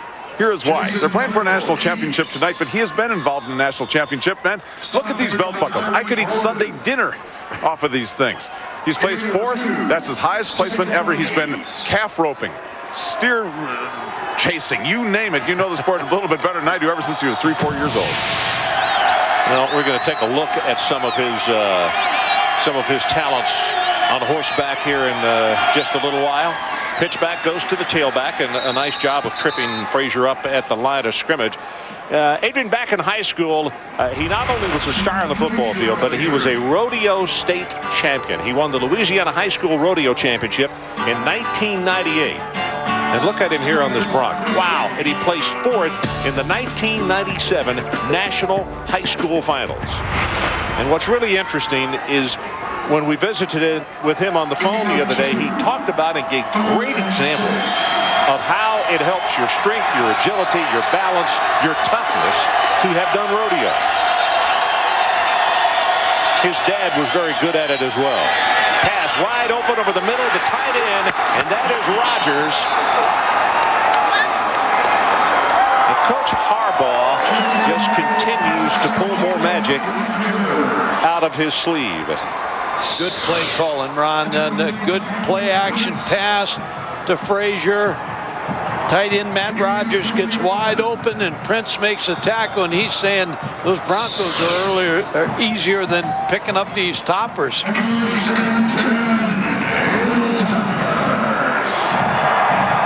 I had a player of the game right now, it'd be Jeremy Johnson, the fullback. He has played sick, didn't come out for warm-up. He's been involved in blocking, more big plays. Little misdirection play. Wow, here's another tough hit by a defensive player, and it's Hadley Prince who comes up to make the tackle. Hadley, not only a star in football, his other passion in life is rodeo, as we said, and it's that passion that he feels has helped him become the player he is today. You look at it in a lot of ways. I mean, strength-wise, conditioning-wise, agility-wise, it has a lot to do with the same thing. Body control, overpowering something bigger than you, and just being mean. You got to go out there and you have to want it, and you got to believe in yourself that you can do anything. Because I mean, you're looking at a bull that's 2,000 pounds, and you weigh what most people probably 200 pounds.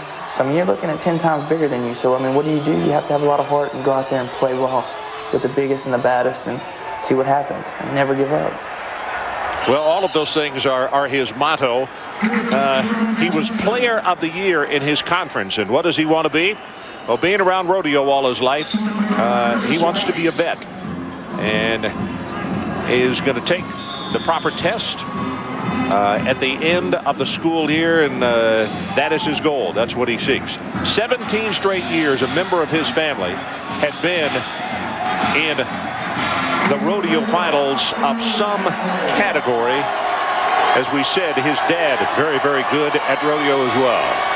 3rd down. They need to take it to the 45-yard line, and here's a reverse, and it's been defensed completely, and Hayes tackled way back at the 39-yard line by Keith Smith. And Keith Smith is another player that's had a great game.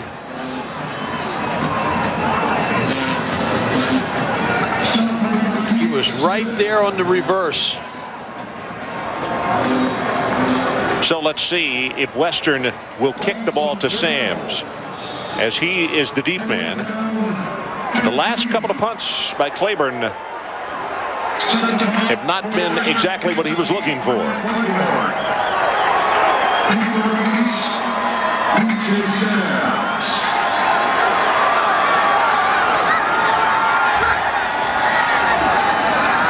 And they've got the return on. This is a low line drive. It's going to bound at the 30. And because he let it bounce where he did, now Western trying to push him into the football so they can make the recovery. But it's going to go with McNeese. It's Chandler who shoved him into the football. 39 yards in the kick, and we'll take a break. 6:25 left in our championship. Hilltoppers by 17. At Red Lobster's all-you-can-eat shrimp celebration, you'll never have to use silverware. You'll never have to choose between freshly breaded shrimp and scampi. And you'll never have to stop. All-you-can-eat shrimp, right now at Red Lobster. Way cool. Way to my heart. Talk this way. Think of another way. Way to go. One way, two way, ways to get it done. My way.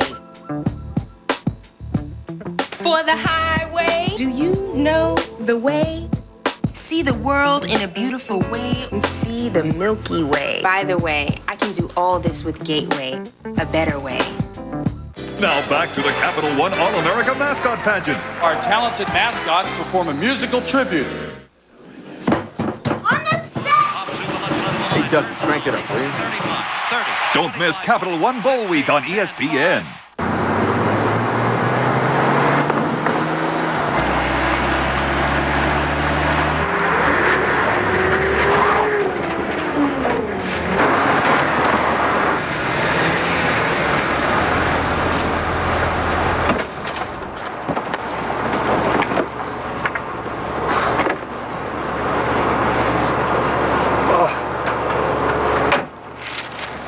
Beamer. Anytime, Scott. See you.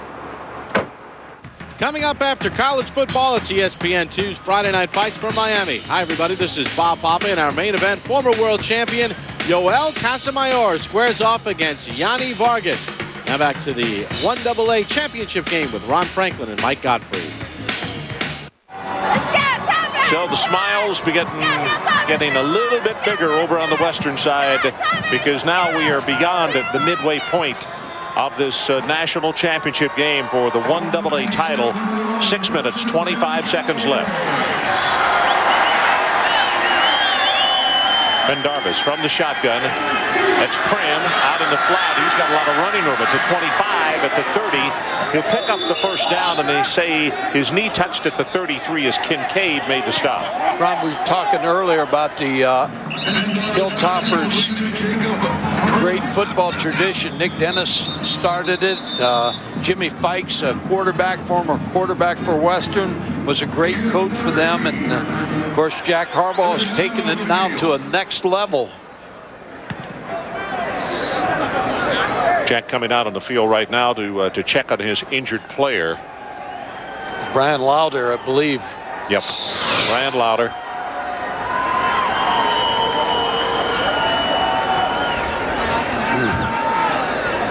Well, he came up grabbing that left ankle. Young man that, in case you missed it in the first half, we talked about not only gets it done on the field, as he is a very, very tough hitter, but Lauder also is a 4.0 student in the classroom. He's going to go to law school, and he started off as a walk-on and just played special teams at first, and then the next thing you know, they gave him a scholarship, and it has really paid off. We will step aside here as they continue to check him over. 31-14, Hilltoppers lead.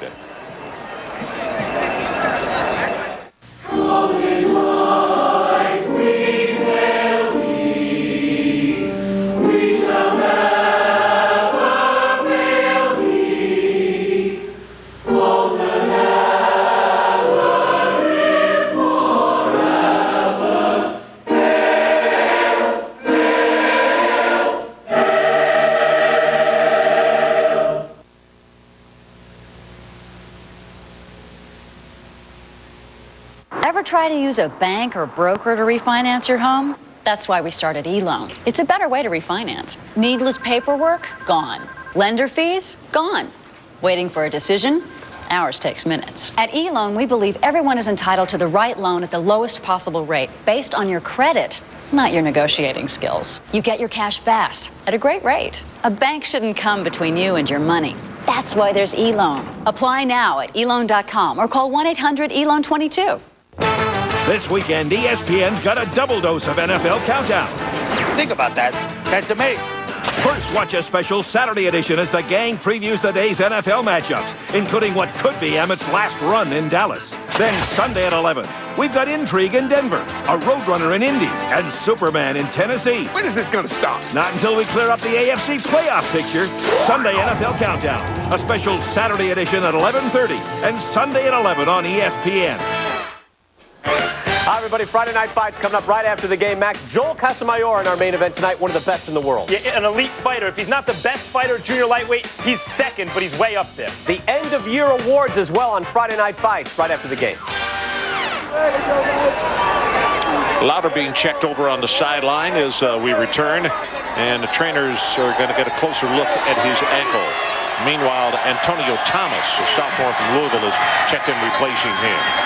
Pass right over the middle, complete, and here's Sams, and Sams gets by one tackler and finally knocked out of bounds inside the 35-yard line. Charles Thompson, a gain of 34.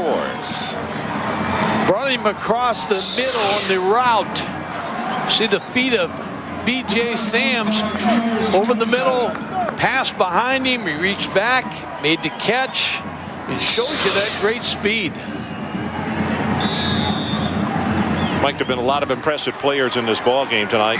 Thompson is still another one, and he ran that play down all the way across the field. Ron, he is a very good linebacker. Pumped it once, going to go on top. He has a man there, and the ball is tipped away. That's Broadhead as it was knocked away by Chandler. And that was a good play right there as they faked that quick screen in the flat and then took it on top. Looks like Chandler had the wind knocked out of him, and he is down at the 4-yard line. His training staff has really had to be They got to be in shape. Yeah, you're right. When you talk about Western Kentucky, Ron, 92, Jack Harbaugh was summoned to the president's office, and he told him, he said, we're going to drop football. And he said, I think I got the votes. And there's 9 members of that board of regents. And he was told to tell his team they were going to drop football, not to have spring practice. He said, we're going to have spring practice anyway. The players voted on it. Then the meeting, Jack told me, he said it was a nay, then a yay, then a nay, then a yay. It was 4-4. And the last guy voted, he said, yay. He said, we're going to have football here. So that's them. They're going to need to find that regent that was a 9th regent, because now they talked about dropping football. They're going to win. If they hold on here for 602, they're going to win a national championship 10 years later. I say give a ring to that guy, the Board of Regent guy that give the 5th vote. Well, as Mike said, they got 362 seconds to get off the clock. In the flat, the ball in and out of the hands of Prim. Couldn't hold on. That only took 3 seconds. 5:59 now. And Ron, the last part of that story is that Jack Harbaugh put a sign up. Those who remain will be a champion. And these guys have gone through a lot. Jack Harbaugh especially at Western Kentucky. And for them to be this close to the mountaintop has to be a great, satisfying thrill. McNeese from the shotgun, blitz up the middle, and that pass incomplete. And only because he had to rush it, Charles Thompson was coming after him big time. Yeah, Sir Charles has had a great football game. Leading tackler, shows you why. He's active at the linebacker spot.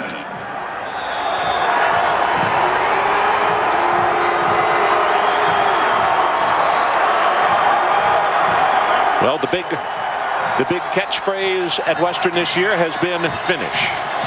And that's what the teammates on the sideline are trying to get that defense to do one more time. This pass well overthrown and incomplete at the 10-yard line. And B.J. Sams, the intended receiver. And with the 4th down play incomplete, Western now 5 minutes and 46 seconds away.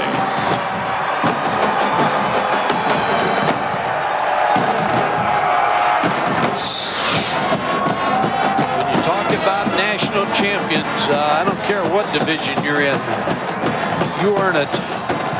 and you earn it on the field in this division.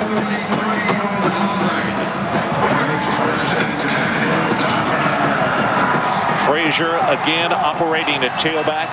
Big Jeremy Johnson, who didn't come out and warm up tonight, had a stomach virus, but he was there on the very first play. We were about to change our starting lineups, and all of a sudden we looked up and the big fella came running out of the locker room. He was the last guy to come out on the field, and he has contributed so much. Is probably the thing that'll be most satisfying to Jack Harbaugh if they win this championship, Mike, and it appears that they're going to, is so many people have stepped up. It's been the Jeremy Johnson, the Jason Michaels, who have been so consistent.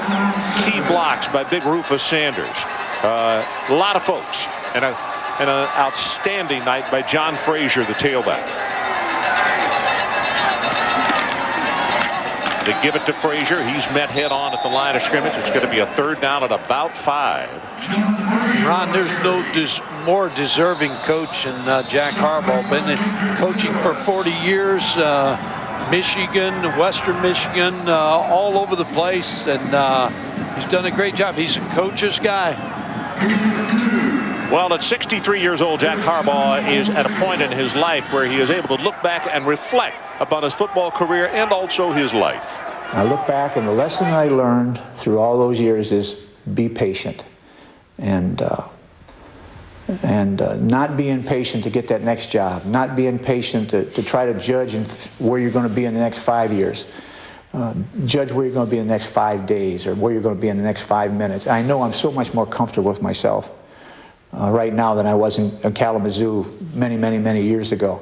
I don't know how our players would describe that. I don't think they think I mellowed much, but I know I'm more comfortable with myself. I know who I am, a very old man in the waning years of a very mediocre career, and I'm comfortable with that and looking forward to this football game like no other football game I've ever looked forward to in my entire life.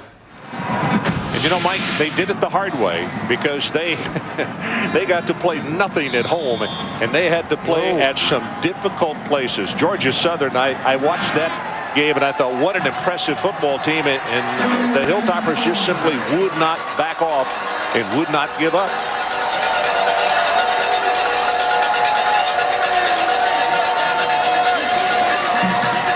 Michael pitches it back. Well, Frazier had to reach down low to grab that one, and it's going to be a loss on the play. But they used some clock as Cedric Lars, a sophomore out of Shreveport, is there to make the tackle. And now still another timeout is called by McNeese with 4:43 left in the ball game. And this is what I'm talking about. Here is how they got to the championship game. McNeese played at home because they earned it. They were the #1 team. They knocked off the defending champions. They were down 17-0 and beat Montana. Then they came from behind to win over Villanova last week. But when you look at Western, the #3 seed or the #3 ranked team, Western Illinois, they got them. Then they draw the #2 team in 1AA and had to play them in their backyard, and they win that ball game. So you talk about not going the easy way, the conventional way. Yeah, and Ron, Western Illinois beat them during the regular season, so they had to beat them a second time. So it's been a key for them to second time around. Teams had to beat them. They are going to beat both of those teams if they hold on here with 4:43. And to finish, Jack, he's got 2 boys in coaching. Jim in Oakland Raiders and John at the Philadelphia Eagles. Nice legacy. Claiborne waits for the snap back at the 22-yard line. Gets a good one, and again McNeese has got to return on driving spiral. Sam's on the run, and he caught it right on the sideline and had to step out of bounds. That was a good job by Claiborne to make sure that they did not get a return. 34 yards on the kick. Coming up immediately following us here, Friday Night Fights. That's next here on ESPN2. Ryan, when you look at McNeese too, there's a team that great year. Only lost to Nebraska.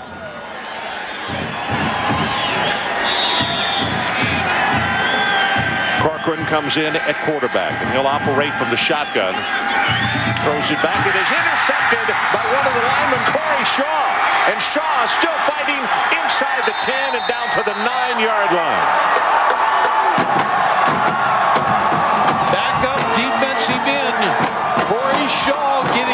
time the football game picks the pass off, and they can start celebrating in Bowling Green, Kentucky.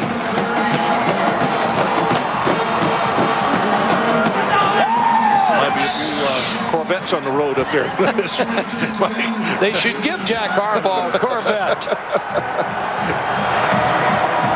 Boy, look at this big fella, 6'3", about 250 pounds, and that shows a lot of agility right there. He was looking for somebody to bring him down, though. He wasn't going all the way to the end zone. Flea Martin got him. Look at his teammates over there with the celebration.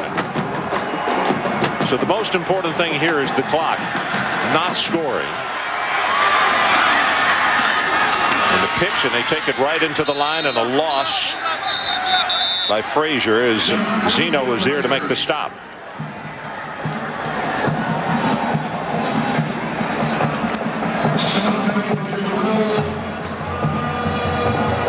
One of the things that Western has done a really good job with tonight is defensive front. Nobody has really been able to handle them this entire season of McNeese. And we haven't called, you know, Jones, we've only called his name a couple of times. Kennebrew. Yeah, Jack told me both the defensive tackles for McNeese are as good as anybody that's played. So straight ahead with the running play, and Frazier almost broke that one as he's tripped up, goes down at the 5, and McNutt got a hand out to knock him off his feet. Clock runs with 3 minutes. We're about to hit 3.5 minutes left in the championship. 1AA. I tell you, I want to say a word to the people here in Chattanooga. They have taken this championship game. They have embraced it. This is a beautiful, beautiful little stadium here, and they really do a nice job. The town rolls out the red carpet for the two teams that make it here, and I salute them because they've done a fabulous job. Frazier right up the middle, knocked down at the 6-yard line, and now McNeese is going to take their final timeout. And they just got it called with 2 minutes and 55 seconds left in the ball game. It'll be 4th down for Western. Key to the ball game, John Frazier had 100 yards, 110 yards in the first half, and he just added to it the second half. But you know who turned things around? It was a defensive player. This side of the field was going absolutely nuts as you look at Frazier. 272 all-purpose yards and 2 touchdowns tonight. But Maslowski, they're about to go on offense after stopping Western cold, 3 downs and out. And you're thinking, boy, momentum could jump up and bite Western early. And who curbed it? Maslowski. And they went on. They threw the pass to the big fullback, and they scored the touchdown. And that, to me, was the turning point in this football game as far as momentum. Western has been the better team in this football game. I know McNeese got them early in the year, but they have come on since that loss. 23-yard attempt by Martinez.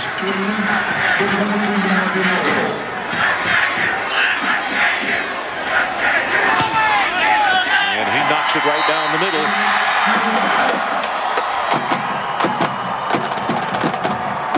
So with 2 minutes, 51 seconds left in this 1AA championship game, the Hilltoppers go 3 points more on top.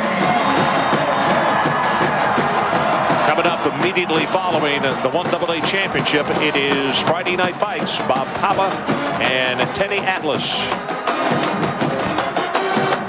I'll take Atlas.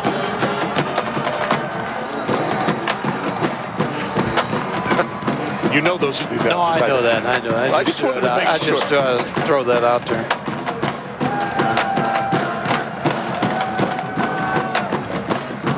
By the way, with that field goal that Martinez just kicked, he now becomes the career leader all time for the Western Kentucky team with 49 field goals.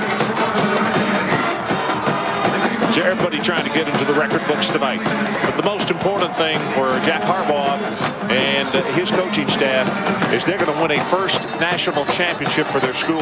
You talked about the 2 sons who were coaches. His daughter is married to Tom Crean, who's the head basketball coach at Marquette. So Coach coaches abound in the Harbaugh family.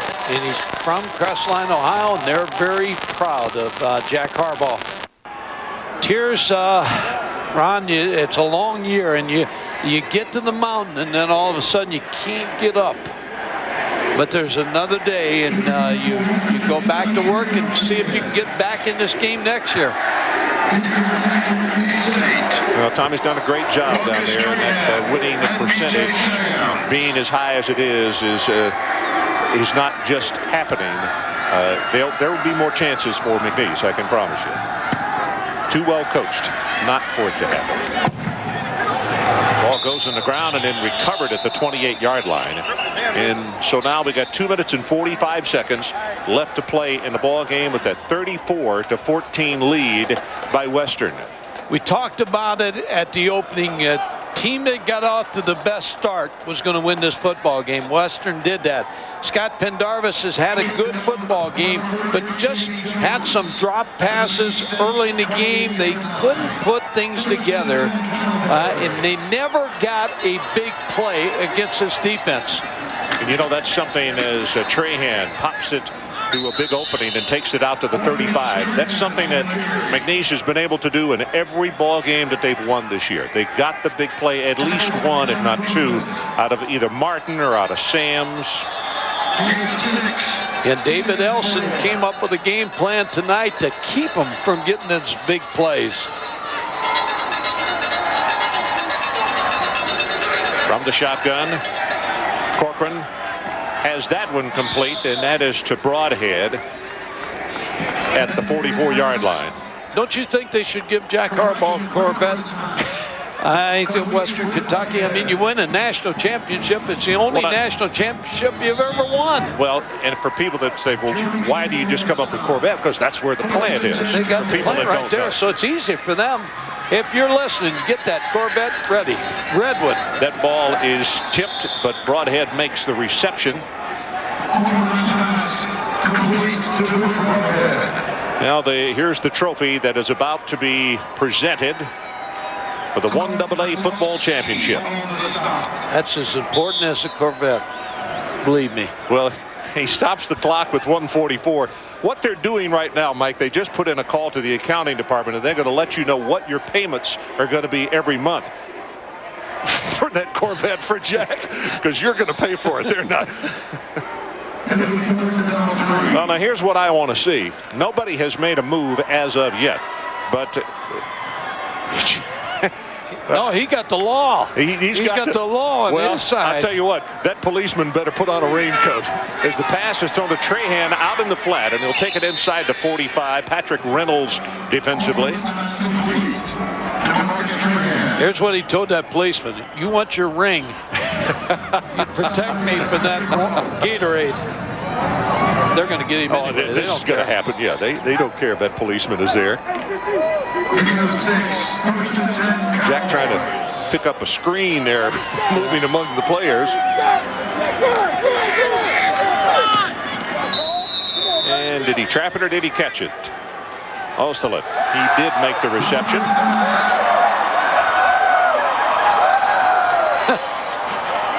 Well, they decided that David Elson is the man they were going to get. Let him freeze. He's younger.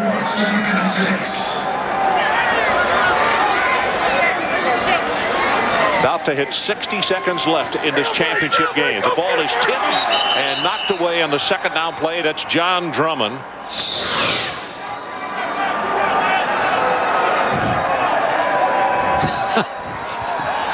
I'll tell you, folks, it's a little nippy to be taking an ice bath. See, you go back up to Jack Harbaugh. He's got 3 policemen around him. And he's got specific orders. Don't let anything happen to me. I still bet they get him. Wait and see. No, they're not going to get him. On third down with 57 seconds left, deep over the middle, and it is intercepted by Charles Thompson.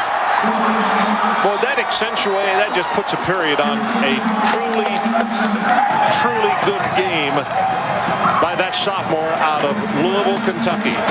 Charles Thompson, 6'1", 235, dropped back in coverage and looked as though he probably should have been a receiver the way he went up and grabbed that one. Those grins say it all. And when players come off and hug the coach, that picture tells it all.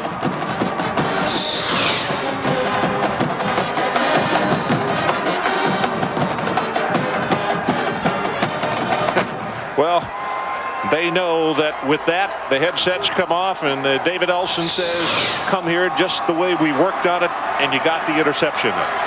49 ticks left on that clock, and Western will go down on a knee, and they'll start to celebrate across the way and also up in the state of Kentucky, as Western is going to capture their first ever 1AA national title. If you stay, you'll be a champion. The sign they've got in the football offices at Western Kentucky. Well, the last couple of years, they've lost games late that they had big leads in, and the war cry this year has been finish. Don't let it get away from you. Finish. And tonight, they have finished, and finished it well. 14 seconds down to 13, and here come the players on the field. And they are running up to the sign in that south end zone, and they are jumping up and down on the 1AA championship sign in Chattanooga, because they will remember this trip for the rest of their lives.